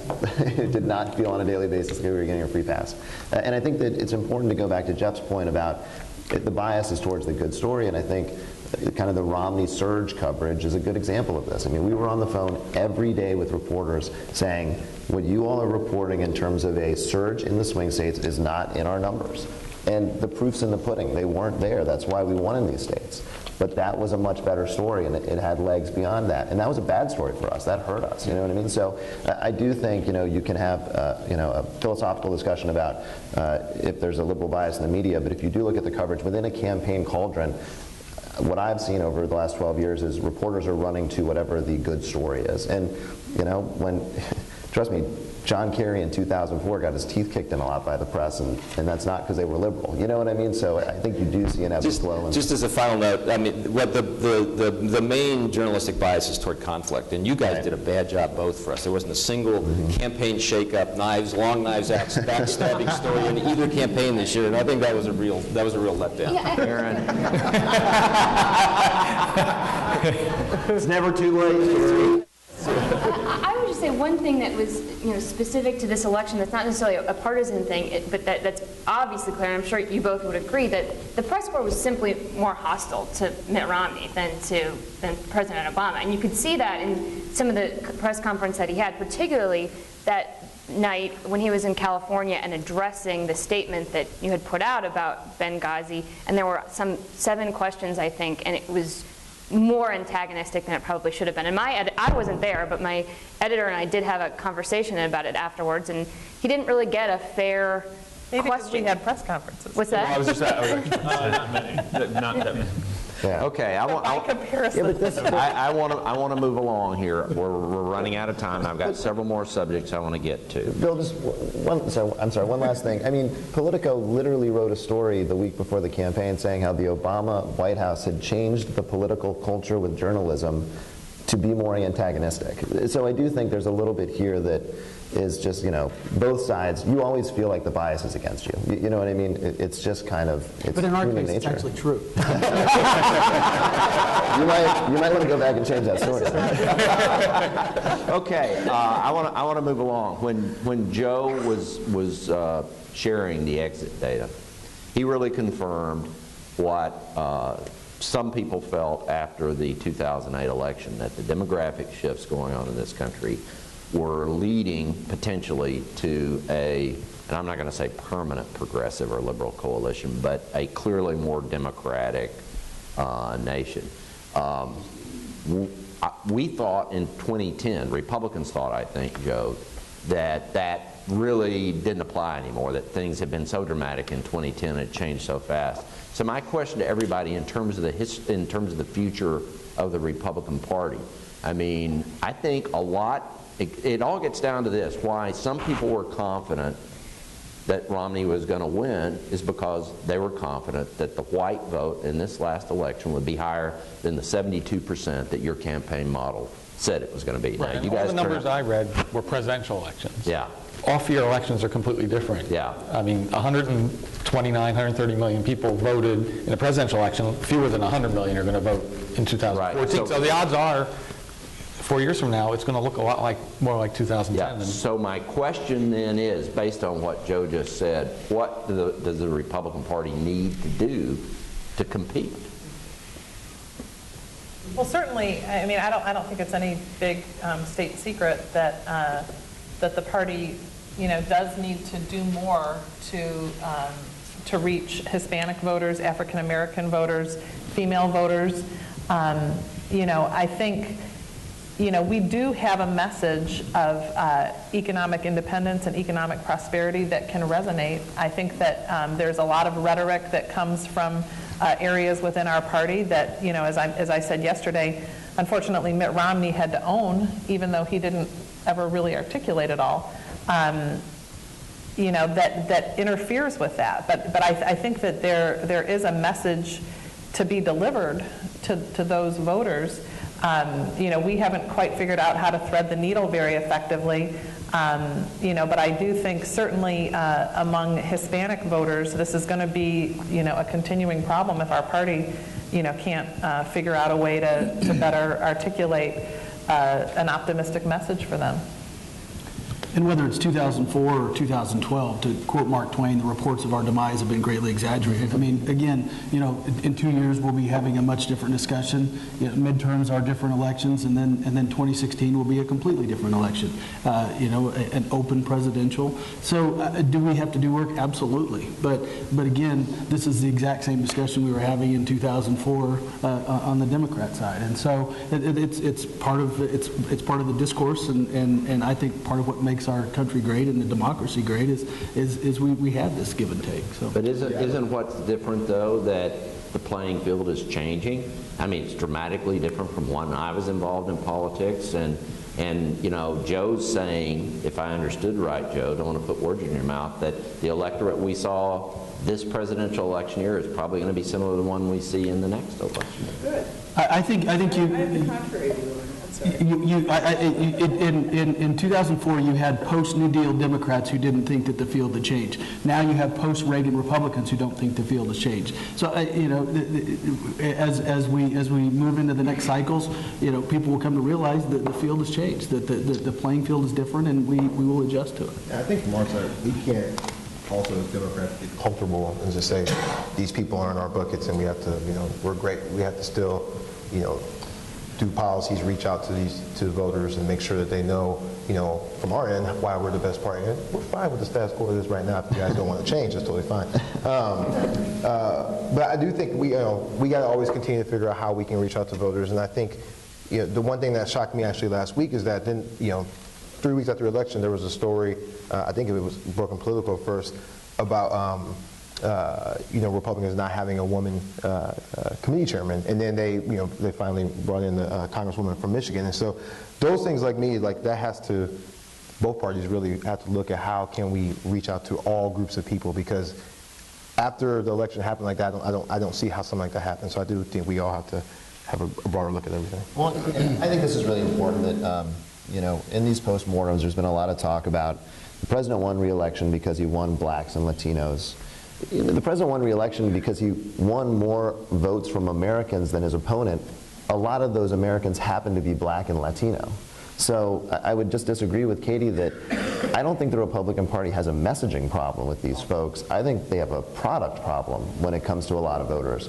The reason that Latinos voted against Republicans and consistently vote against Republicans is because of your positions on immigration and other issues, not because we figured out a way to talk to them better. So, and that's just a look in the mirror moment for any party. We've had similar problems with other issues on our side. We just got to make decisions about what, are we going to evolve on these? Is there a Republican paradigm around some of these issues that will resonate with these folks? But it goes deeper than just a messaging issue. Yeah, I didn't mean to suggest that it was a messaging issue. What I was saying is that there are very extreme positions that have been articulated by people within our party that have made it very difficult for us to reach out to some of these voters. And, in the case of women voters, for instance, to the point I made yesterday, some of the positions that Mitt Romney was tagged with as a Republican were just not positions he had ever taken. He had never taken a position, talking about contraception, but somehow became the candidate that in the general election was going to deprive women of having access to contraception. And so I don't think it's a messaging problem. That wasn't what I was suggesting. I do think that in some cases it's misperception. In some cases it's actual positions that have been articulated that that are problematic. But I also think that there's more to Hispanic voters than immigration. I think there's more to women voters than contraception and abortion. And and so I do think that there are avenues and ideas to be cultivated that go beyond those very narrow issues. Well, two things on that I would say. One is that it wasn't just positions that were being articulated by Republicans. This goes back to some of what we talked about yesterday. There are states where there are active efforts in state legislatures to take contraception and take it away from women or make it harder to get. And if that wasn't Mitt Romney's position, he had the biggest microphone in the United States of America, beside maybe the president, to say that wasn't his position. So there's a political calculation that's made there. Well, I mean, he stood on a debate stage and said, I'm not going to do anything with women's contraception. I don't know how to do it. But then he said, I'm going to defund Planned Parenthood. And then he said, I mean, it wasn't stuff that was put on him. It was his policy. And then he nominated his running mate is Paul Ryan, who has voted on a lot of issues that women disagree with. This is a policy. These are policies. This was not a message problem. And he said in the primary, in order to win, and part of this was you guys were in a box on 2010, put you in a box. Self-deportation, all these things. He just, the policies he was talking about were not The notion, Jeremy, with all respect, that defunding Planned Parenthood is going to mean that no woman in America has access to contraceptives is laughable. It's not laughable. There are many women that maybe go to Planned Parenthood for that, but yes, it was there are many women that go to Planned Parenthood for contraception, and he said, I want to take that funding away. It was somehow twisted into this idea that Mitt Romney's goal was to remove contraceptives, and I don't think that women's contraceptives was ever really threatened in this presidential campaign, the way that it was articulated. We didn't say he was going to take away all contraceptives. He said, I'm going to defund Planned Parenthood. That's what we said. But I just want to get back to one more political, tactical point, too. But I agree with everything Jeremy just said. And there are implications. I mean, these are choices for the American people, and reproductive rights would look different if there was a Romney presidency, even if it's just in the people he chose for courts. I mean, there are implications here. So, but also you go back to Latino voters. I think this is incredibly important. They aren't single-issue voters. Immigration has a unique place in that community, and I worked a lot on this too when I was in the administration with DHS with some of the enforcement issues. It's a threshold issue for a lot of them, but it's not the only issue. And I think someone mentioned, actually you mentioned yesterday, if you looked at our Spanish language ads, we didn't lead with immigration. Our polling showed us that the #1 issues in that community were healthcare, education, and then immigration. And it turns out that Latinos also overwhelmingly supported our positions on healthcare and education. So they wanted the kind of funding we were going to put into it. And that's a policy debate, but that has real implications in that community. So I think it is important to drill down on these things, but also just to realize that, look, you're talking to Americans, you're not talking to buckets of Americans. And different Americans might care about different things, but at the end of the day, we got more folks who agree with us. And even the white vote, people talk about we lost the white vote. I mean, I voted for Barack Obama. There's a lot of white Americans who agree with everything the president, not everything, but agree with the president. So it's not as simplified as I think we make it sometimes, and I think it is very policy driven, and we forget that. What are you doing, Brent? Trying to make news today? I know, that's right. Hey, Bill, can I very quickly. I got to move along. Maybe I'm going to help you here, because Jerry and I were talking about this yesterday. I do think one of the problems of the 2014 elections is the way that our congressional districts are drawn. Democrats got more than 1 million votes more than Republicans in the House of Representatives this year, and we have a 30-seat deficit. And there are 50 seats max that are actually swing seats moving into 2014. This is a problem. And everybody's going to say this is a partisan line for me, and that's fine. I'm partisan, but this is a problem for the country. And this is a problem for policy. And it would be a different debate right now on the fiscal cliff if there were actually competitive House seats, because it becomes so polarized because people are winning with 70%. They don't have to win Democrats. They don't have to win Republicans in some of the Democratic seats. And so 2014 on the House side, I mean, it's not really that competitive. We could win by another 1 million votes and still not take back the House. And that's a problem going forward. So hopefully I helped you. I've got to jump in on this overall question. I'm sorry. Okay, go back. You're going back. Yeah. Okay. Yeah. Sorry. I've spent my life on this question. No question about it that tactically and in all the different ways we've been discussing in terms of policy mistakes, that sort of thing happened. But here are the facts. The Republican Party is the party of growth and opportunity. We've got to get back to that. That does appeal to women, Latinos, however many ways you want to cut up this electorate. It does appeal to those people. And we, I believe strongly, are at our lowest point now, because you guys now are responsible for this economy. We still have to pay for what it is being promised. We still have to come to some solutions. It's no longer the Bush economy, which is what I think really hurt us in this one. it's clearly the Obama economy. So it's your responsibility. You're the incumbents. We'll go forward.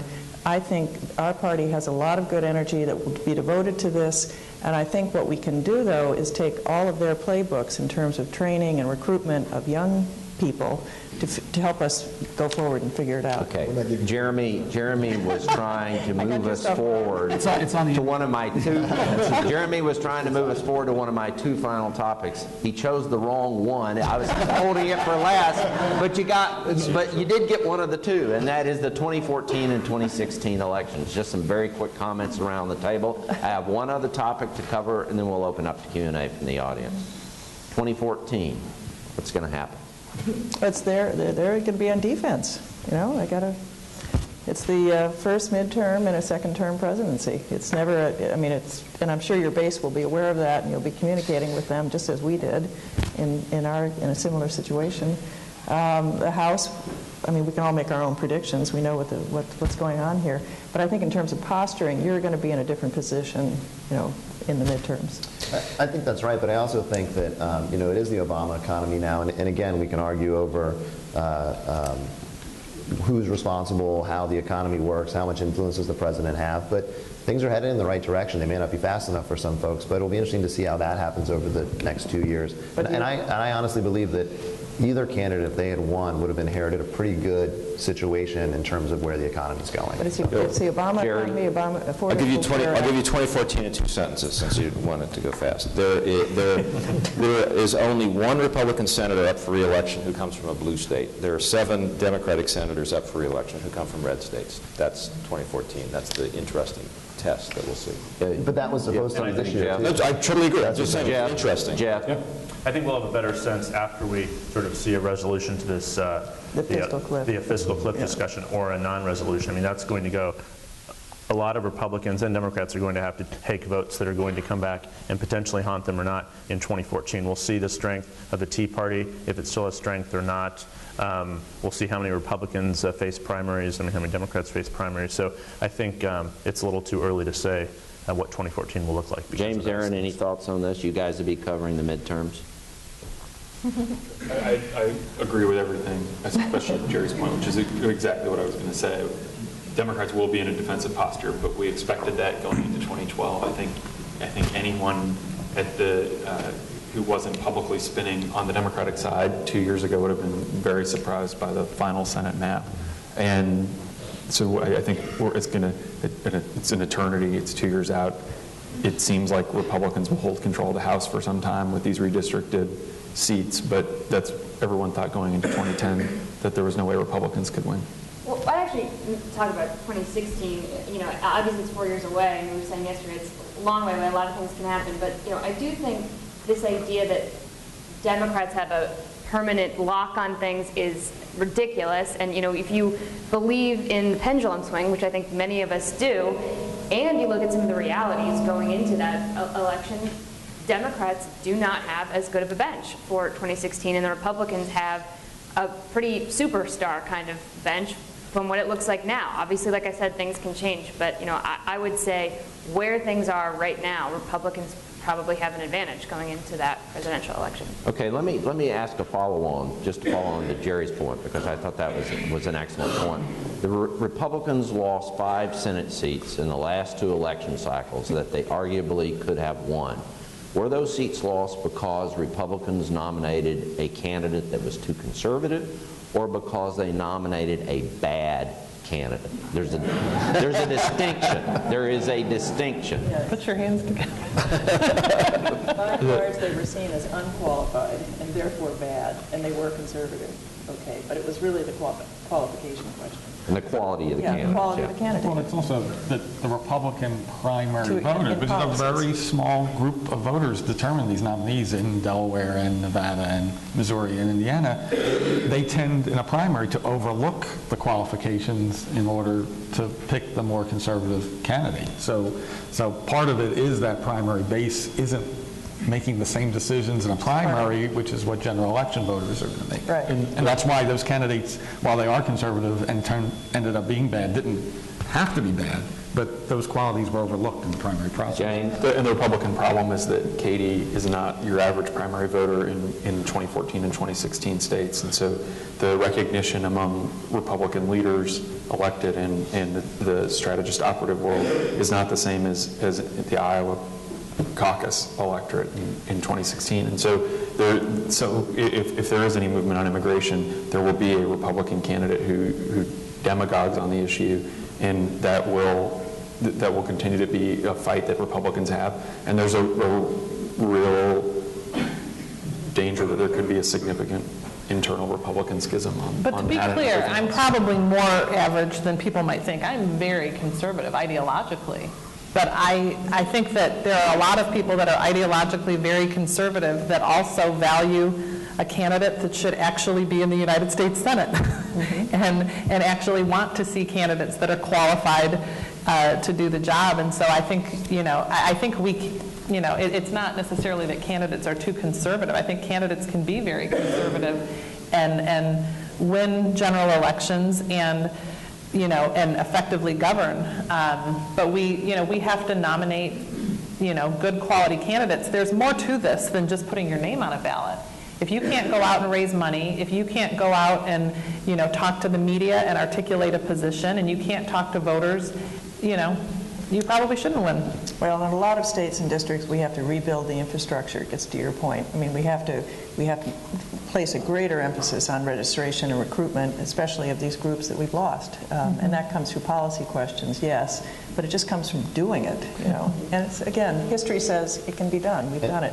I think this is always an interesting question for me, and I'd be interested to hear what folks on the other side of the aisle have to say is, the word conservative gets thrown around a lot, and the window that Nancy put forward is basically an economic conservatism. And I think if you look back, it's, and it seems insane to say this because 10 years ago we kept losing because of social issues. I feel like the Republican Party in a lot of these places is losing because of social issues. The country is becoming more socially liberal. It's a generational shift. And I think that the Republican Party is going to have to take a look in the mirror and decide, are we going to divorce some of these from our governing philosophy? You were losing Senate seats on issues of contraception and abortion in places where you may have had a more compelling economic argument. So these are issues that matter to people, and I just think from a numbers perspective, Republicans are starting to be on the wrong side of the numbers on some of these issues. So. Okay, very fair point. Okay, last question for the panel. I just want quick reactions from all of you. I've had a couple people in this election cycle come to me and say, you should put a link to fact-checking sites on the Dole Institute website. And my response is, so which ones am I supposed to believe? Are we in a period of politics where misrepresentation of the other candidates, where a complete lack of civility and courtesy in politics is something that's going to continue, or is it going to improve? Don't everybody answer at once. Go, Jeff. I don't think there's much sign of an improvement in that respect. This is, I guess, only the fourth presidential campaign I've covered in some respect. But I think, certainly more so than others, fewer direct interviews with the candidates and much more of, saying whatever sort of they want to say. So I think there are a lot of fact-checking organizations out there. Some do a really good job, but they're needed more than ever before because I think the truth has become a less and less a criteria in each passing campaign. Any other reactions? I agree with Jeff. I don't see a lot of change in it. I think it's partly for the reason that Jeremy was mentioning earlier. I think the country is very divided and very polarized. You have parties that are very evenly balanced in terms of power, but relatively far apart ideologically, and that's a very divisive kind of arrangement. I would also say our business deserves some blame here. The ability to conduct a civilized dialogue is not enhanced in the kind of media environment that we have right now. It's hard for reporters to have productive relationships with candidates. Compared to when I started covering campaigns, and you could get on a bus and spend an hour talking to a candidate just to get to know him when you went from one event to another. That doesn't happen anymore, and I think it feeds it. So I don't, until the country is a little less divided and until the hothouse cools down a little bit in the media environment that we've all created, I'm not particularly optimistic. I think one interesting evolution, and I guess it's sort of evolved over the last two campaigns, but really became prevalent in this campaign.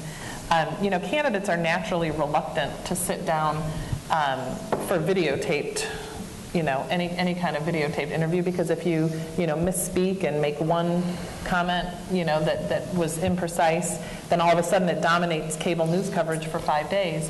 And one of the interesting things that has evolved is this, you used to be able to sit down with a newspaper editorial board and have a really frank and open conversation, and it was a way for a candidate to sit down with local news organizations in all of these targeted states. And then these newspaper editorial boards made the decision to start videotaping them all and then, releasing them. And I think it really changed the dynamic, that all of a sudden candidates were much more reluctant to subject themselves to that and potentially have, a moment that could be replayed on cable news.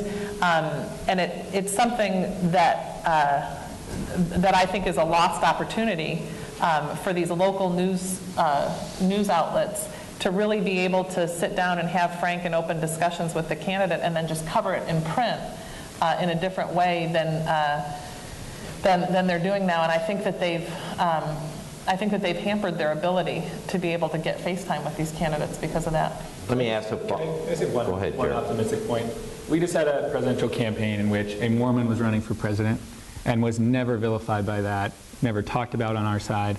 And you guys didn't, there were the early worries on my side that, maybe it would be different than McCain and you guys would go after Jeremiah Wright and some of those other things. Those things didn't happen.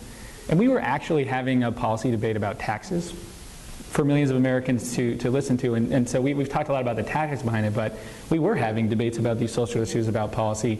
So, I think there's a lot of problems still with this. And I think, as I said before, I do think that the way that these districts are drawn is really, going to make it even harder at the House level. But I do think we had a pretty civil debate. I mean, we didn't attack each other's character. We attacked each other's policies and what people had said, and and it was a constant, debate, and we were really trying to get our point out there. But there wasn't a lot of personal character assassinations, and I do think that's one optimistic thing coming out of this election. Okay. One final follow-up, if anybody has any comments. It strikes me as very interesting. There's been a lot of passion shown on the panel the last couple of days, but nothing that even approached incivility in 2 days. And why can't this take place in Washington, D.C.? Or even in our community here. Even in our community here. It's actually a reflection of what's going on. I mean, people are now choosing their news outlets based on their politics.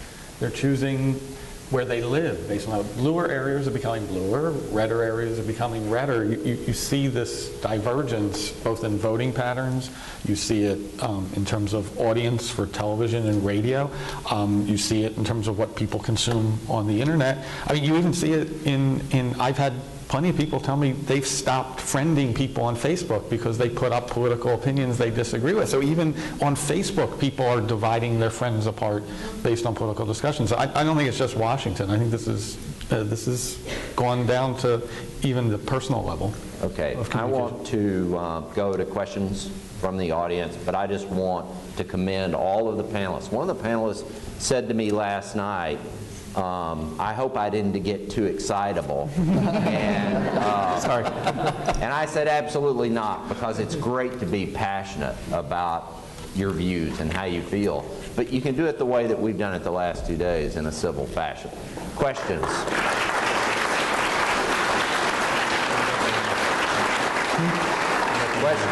Questions from the audience. Brief questions, please. Yesterday, someone said that in Ohio, the Obama campaign tailored its message according to the markets and the demographics of the different parts of Ohio. Was there any such tailoring done on the Romney side in Ohio or other swing states? Yes, but not, again, not to the extent that the Obama campaign was able to. I mean, in Ohio, you could talk, we talked about coal issues in the southeastern part of the state. Certainly the Obama war on coal was something we wanted to magnify in that part of the state. You wanted to diminish as much as you could the auto bailout in the Youngstown across to Toledo, that part of the state. And then in the southwestern part of the state, Hamilton County, Cincinnati, more conservative message, taxes, jobs, economy. And then same with Hamilton and Franklin, knowing that going after mitigating the female vote there and going up with spots there. But just the level, again, we saw it every day in our 10 o'clock meeting, the level of messaging that they were able to do, it's something that takes time. And we were going after it with a meat cleaver, and they were going after it with a scalpel. So. Okay, and I want to move as quickly as I can, so next question, please. Allison? Hi. What do both parties have to do to gain or attain the youth vote in future elections? Ask you. No, I'm serious. I mean, this is kind of flip, but I know that all of my students here know. I think we at our point in this process need to ask you. And I'm quite serious about this. We need to focus group you. We need to bring you in. We need to talk to you more. We obviously need to talk about issues that are yours, that are in the context of Republicans. You care about a job in the future. You care about your parents being able to afford their retirement, or your grandparents. So we need to just get back on the message and deliver it in a way that appeals to you, but again, get from you how you would receive it. Yeah, I think two thoughts on that too. One, and Brent hit this on a lot, it is a policy, conversation. So, now that we're reelected, what are the policies we're going to do over the next 4 years, and we're really going to reach out to young people. But the second thing is we cannot stop building that party, and we have to continue that process. And so what are we doing, over the next 4 years to also build a party and bring more young people into it? And so we shouldn't just be registering voters back, in 2016 or 2015. We got to continue that, at the beginning of next year, and continue that throughout, the next election cycle. Yeah, and we did try to look a little deeper this time. I think that traditionally in campaigns, and I think we're all guilty of it, we think about the youth vote and we think about it in a mobilization frame, and we think if we get the right celebrities to do the right types of events, or if we, can be cool or whatever it is, then we're going to get young voters out. And what we learned was there's a number of issues that play in a different way in people that are under 30 than they do with people that are over 30 that became kind of signifier issues for us. Gay rights is probably the best one, our best example. Gay rights was an important issue to people under 30, regardless if they were gay, lesbian, or knew a gay or lesbian. It's just a shift in how people are looking at a certain set of rights. They see it much more as a civil rights issue compared to their parents, who see it as a personal choice issue. Same with the war. The war became, we talked about this yesterday, it was a much bigger deal to younger people. They may have had a different relationship with that issue. So it is drilling down a little bit and figuring out, what are the resonating issues and what should we be amplifying among folks based on their age demographic. I'll pick out one number that may surprise people from the exit poll. Romney won white 18 to 29 voters. It's the biggest drop among any age group among whites. Now, what we got to remember is the transformation demographic of the country. 18 to 29-year-olds are much more African American, much more Hispanic, much more Asian than 30 plus. So there's a demographic move. But among white 18 to 29s, Obama had one of his biggest drops, and that's got to be economic as well, because the unemployment rate among 18 to 29-year-olds is much higher, and the Democrats are going to have to deal with economic concerns among young voters as well as different social concerns, and indeed on gay marriage, on legalization of marijuana, on several issues that came to the forefront that 18 to 29s are getting more liberal. But there's not a lot of evidence that 18 to 29s are getting more liberal on abortion, on gun rights, on other social issues. So yeah. It's not universal movement on all those social issues. And I am going to insert a note because I thought it was interesting that Brent made this point a few minutes ago. It was made by a Democrat at this discussion rather than a Republican.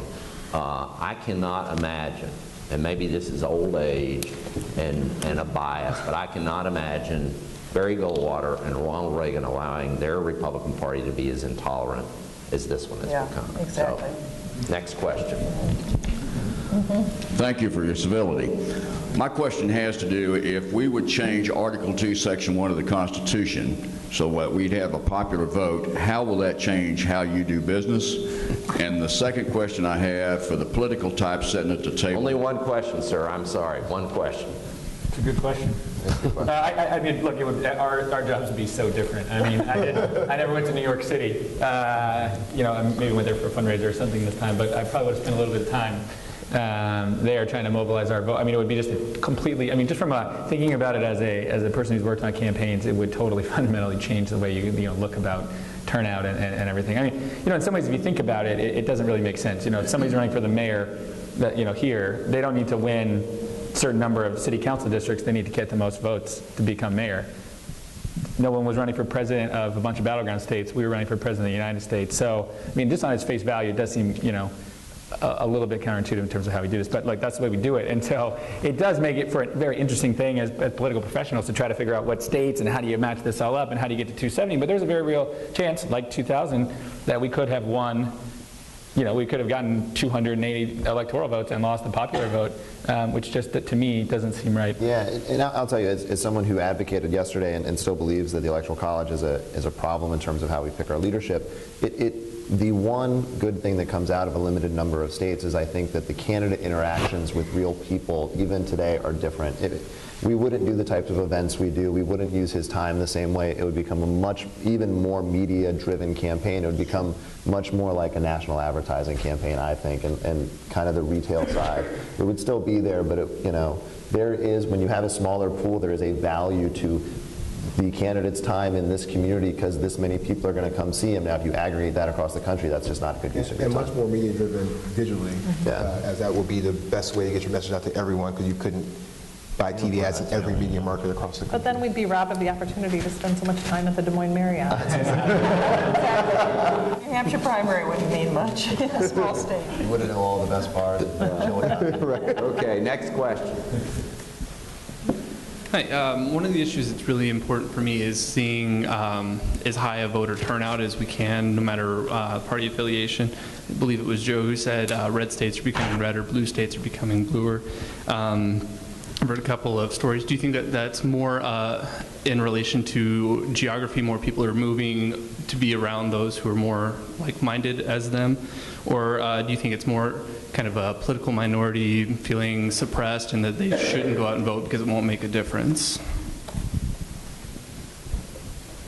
Well, I think part of it is people want to be around people that they share things in common, but I think part of it is also the way these campaigns are run. I mean, you spend no time at all in non-battleground states. You guys, except for the primary, spend very little time in battleground states, so that no one encouraged those people, even though they're in the minority in Mississippi or they're in the minority in Vermont, to come vote, because no one was talking to them.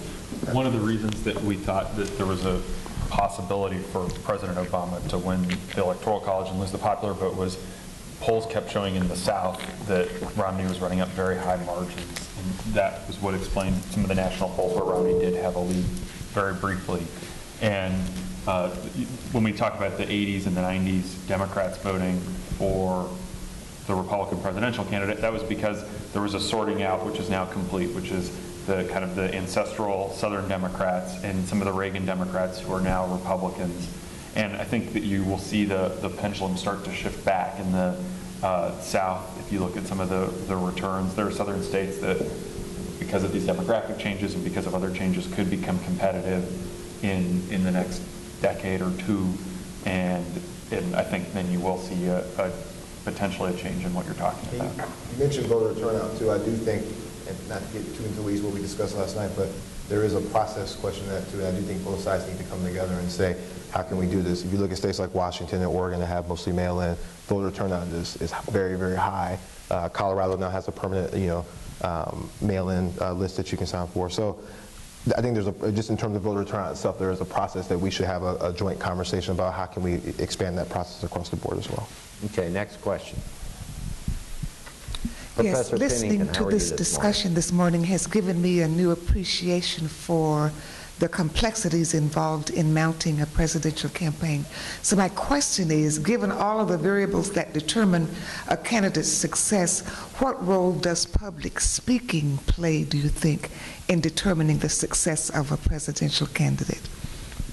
I mean, look, for all the complexities that we've talked about and all the systems that we invent and execute, it's still the person whose name is on the ballot and on the sign. And if they can't express themselves and their ideas in an eloquent way, we could build the best ship ever and we're not going to float, right? So I think it plays a very important role, not in that you have to be a great orator to win the presidency, but you have to be someone who can express your core convictions and beliefs in a way that's relatable to voters. I mean, it's a threshold issue. And if you, I think Katie said this earlier, if you, given the day and age where we live in, this type of media cycle, if you say one wrong thing or something, it's on Twitter in 10 seconds, and then it blows up. And so I think public speaking is really, really important in terms of really just getting your message across. And then really as the campaign, we follow the lead of the candidate who's doing that. Well, these guys have said this too, I think, in the last couple of forums we've been in. There is something too of knowing who your candidate is and then figuring out how to play to their strengths. And they talked about sort of moving Romney back behind the podium to make him look more presidential. Didn't change anything about how he delivered necessarily, but there is some coaching, and people get better over the campaign. And you guys talked about this a lot. Romney got better over the time of the campaign and became a better public speaker. Barack Obama got better in 2007 from the first time I saw him speak in South Carolina through. I mean, there's some innate things that you can't take away, and it does really matter how they present themselves. But you can put them in better situations. One of the great things they did in the McCain campaign is on their ads, they almost had him never speaking. It was like his voice, or never, him to camera, because that wasn't their strength. So there is some things you can do to mitigate, but you also just got to have some, something to sell. Stature, too. Yeah. Yeah, the stature of incumbency. I mean, in 2016, we'll have two challengers. We'll be back to that situation of, how authentic are they going to appear? How will they appear in a podium? This time, you had a president who was proven to be good. Yeah, this is actually just a really quick, funny anecdote, and I think this is something we haven't talked about today that I find, or in the last few days I find fascinating is, we're watching each other throughout this campaign, and the press watches us, and a lot of times things that people think are strategic or tactical decisions aren't, right? So it's the thing that happened, or decisions made. You mentioned yesterday the podium. The podium's called the Blue Goose. It's armored. We actually, Secret Service dictates the president's security protocols. They made us start using it. We were fighting to not use the Blue Goose because we wanted the president to appear as the candidate. We wanted him interacting with people. We feel like that's a very good situation for the president. Now, he's also good behind the lectern, but it is funny how that became something that was reacted to, and we were fighting against it internally, saying, no, it's fine, can't we do it a different way? And we lost that fight, because you usually lose fights with the Secret Service. But it is just funny, this law of unintended consequences that's constantly happening. Jerry? Can I just make one additional point? We think of this as the ability to explain yourself, to present yourself, to persuade Americans as a campaign attribute and a threshold for winning the presidency. It also happens to be one of the most important things for being president. So it's not just and if you can't do that, you can't get elected president. And conversely, if you can do that, you're more likely to be a successful president. It's just one of those ways in which I think I always tell people that as ugly as this presidential nominating and electing process is, somehow it always produces candidates who are actually qualified to do the job. People who can't do this skill that you're describing should not be president. But if they can't do it, they will not be nominated and they will not be elected president. And I think that's a really important fact. Okay, next question, please. For the Romney campaign, why did you continue to run the Jeep moving to China ad after Chrysler and Jeep both disavowed the truth of it? Well, I think that they maybe disavowed the sort of the narrative around it. They never, just to be clear, they never actually disavowed the specific facts of it, which were in fact that they were building plants over in China and creating jobs over there. There was a perception that what we were saying was they are shutting things down in Ohio and moving those jobs to China. That's not what the ad said. That's not what we ever said. What we said was that they were building a plant in China and that they were going to be creating jobs in China. All of that was true. What Jeep and what Chrysler were responding to and reacting to was the perception that they were shutting something down in Ohio. But our goal, frankly, was to, present, an additional set of facts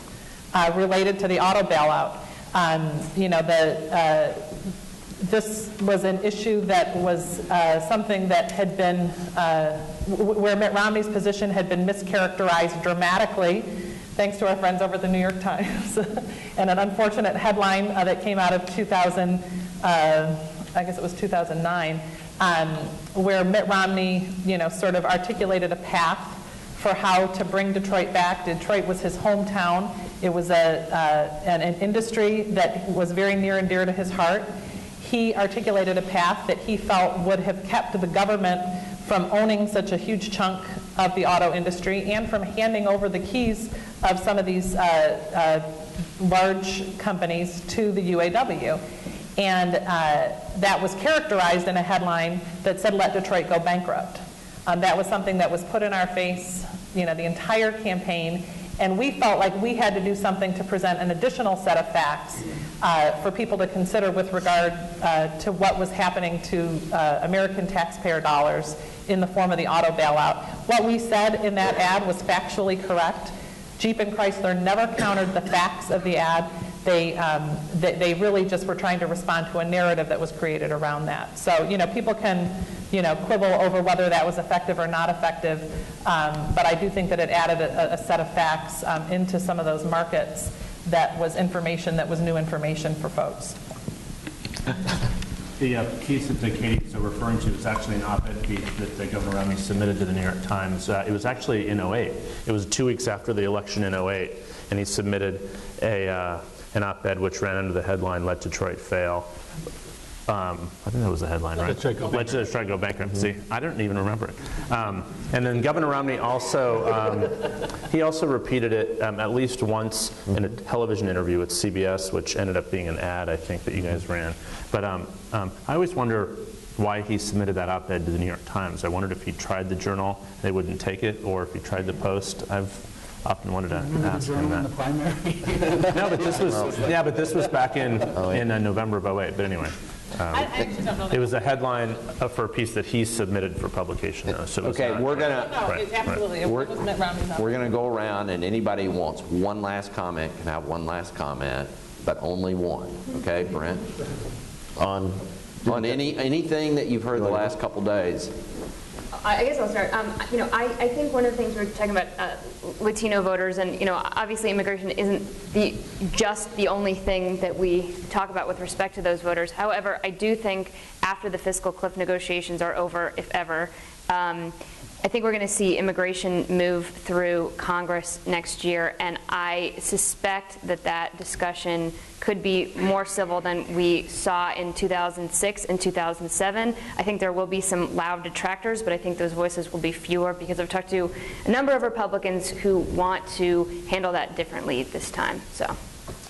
I would just say really quick, I think we'd be remiss if we didn't say, and getting back to the point of the complexity of these things, is there's a few of us up here talking, but these are massive undertakings that are done by thousands of people. And we were very fortunate to have great campaign leadership in Messina and our 3 deputy campaign managers, Stephanie Cutter, Jen O'Malley Dillon, and Juliana Smoot.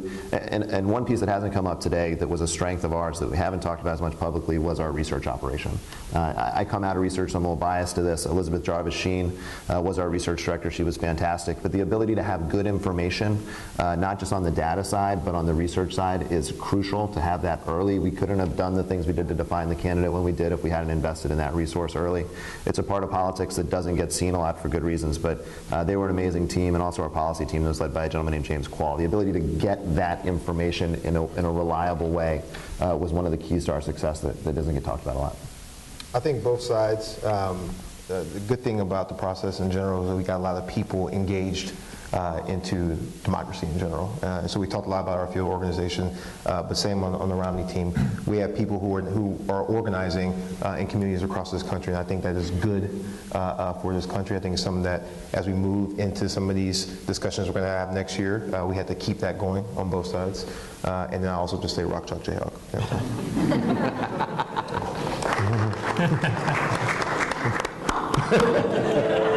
He never claps when I say that. But Marlon, I still have the Kansas shirt you gave me. I just haven't worn it yet. So the one thing I'll say is, and Axe said this at one of the last forums we were at, is it is an honor to work on a presidential campaign. And I've worked on some that we did not do as well, and so you have to reflect on both winning and losing, and there is a lot of things that could have changed, and these we'd be saying in different places right now. But it's just an honor to work on a presidential campaign, and for even the journalists here who the stories that you guys told the last couple of days, you were out driving around getting lost in Texas or in the cornfields of Iowa. That's a lot of sacrifice, where you could have been spending it with your family, you could have been doing a lot of hobbies or whatever. So everybody up here and all the folks in the crowd too, because many of you who I talked to last night, were involved in this election in some way or been involved in a lot of other elections. It's a great thing as Americans, and we decide elections at the voting booth, as Rich said yesterday. So it's just an honor to be able to work, in a country that allows this kind of process to go forward. And I think you guys coming out here, it's tough. I've been there in 2004, and coming and just having this kind of debate is kind of how we bring back more civility to Washington, is having these conversations. Rich and I traded a lot of memos, but we didn't meet until we started coming to these forums, and I think that's a good thing. It'll be a real honor for whoever does it next time. Yeah. Yeah, exactly. Yeah.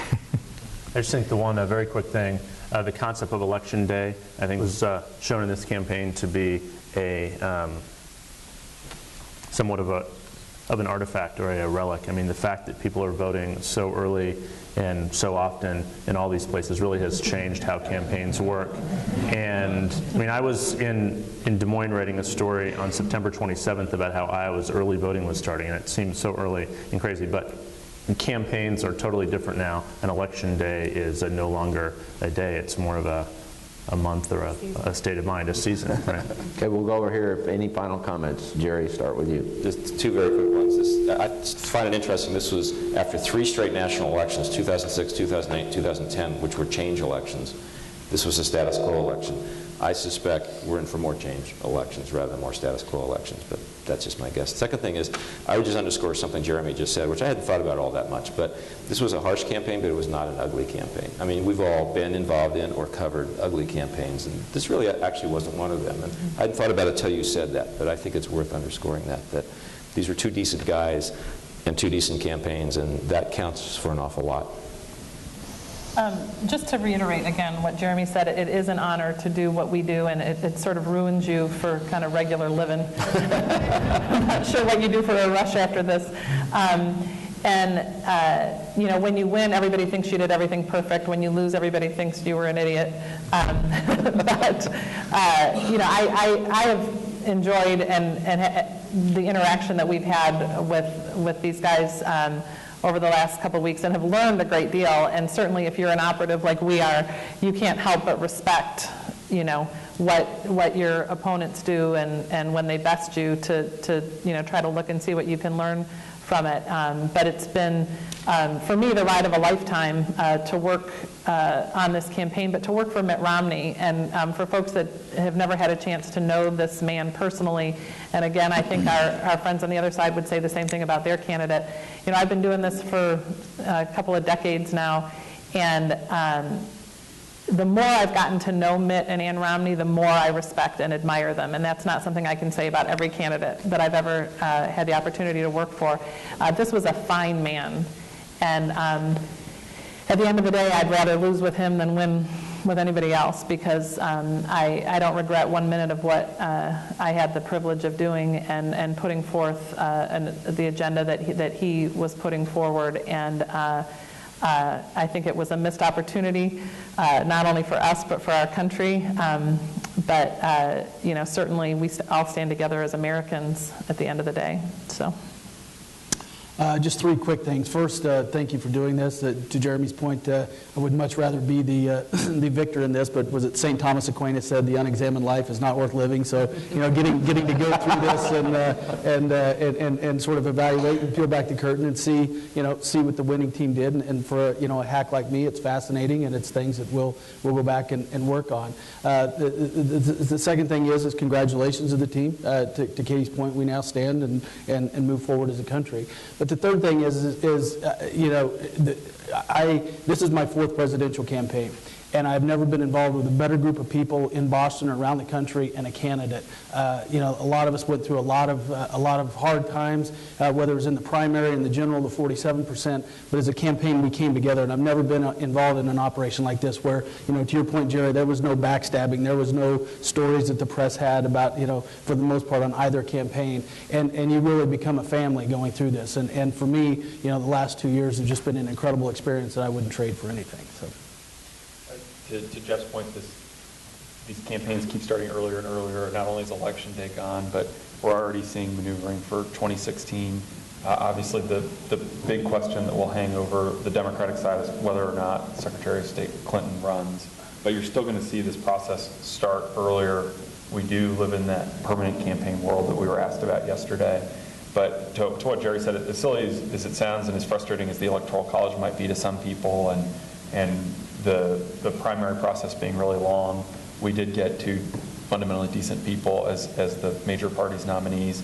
And we weeded out a lot of people who, and this has happened on both sides over the years, who fundamentally are not qualified to be president. And that is ultimately a testament to the democratic process. Small d, small d. Small d. Again with the media bias. Yes. Joe, do you want to jump in? I just want to thank you, Bill, for inviting me back here and be part of this process. I've been part of other panels post-election, discuss public polling and discuss there, and I think our industry, survey research, could learn a lot from what both campaigns do. They have, in a lot of ways, a lot more resources, but I think a lot of the techniques they've developed could be used now more by public polling to inform people during the campaign instead of it being hidden behind their closed doors during the campaign. So I'm hoping to learn more about how to do that going forward. Okay. Nancy, you get the last word. Finally, other than saying happy holidays to everybody, I guess, and everyone relax. There's a lot of good energy in the Republican Party right now coming out of this, believe it or not, and because I think you can never rebuild unless everybody agrees where you are and how down you are. And I've been through many of these cycles. I know we can come up. But more importantly, I know the good energy is being put to the question of things like voter participation and stuff that we've talked about, reaching out to the right people, and that is all good news for us. Thank you, thank you, thank you. It's been a pleasure spending my fall here. I want to thank everyone who attended the sessions. We do appreciate your support. I want to ask you for a favor. If you have ideas on how we can do this better, please email us. You can go on our website and get my personal email. So if you have suggestions, please do that. This is one of my favorite programs that we do at the Dole Institute. And when you have a group of extraordinary panelists, you can see why it works so well. So please thank them for coming to KU.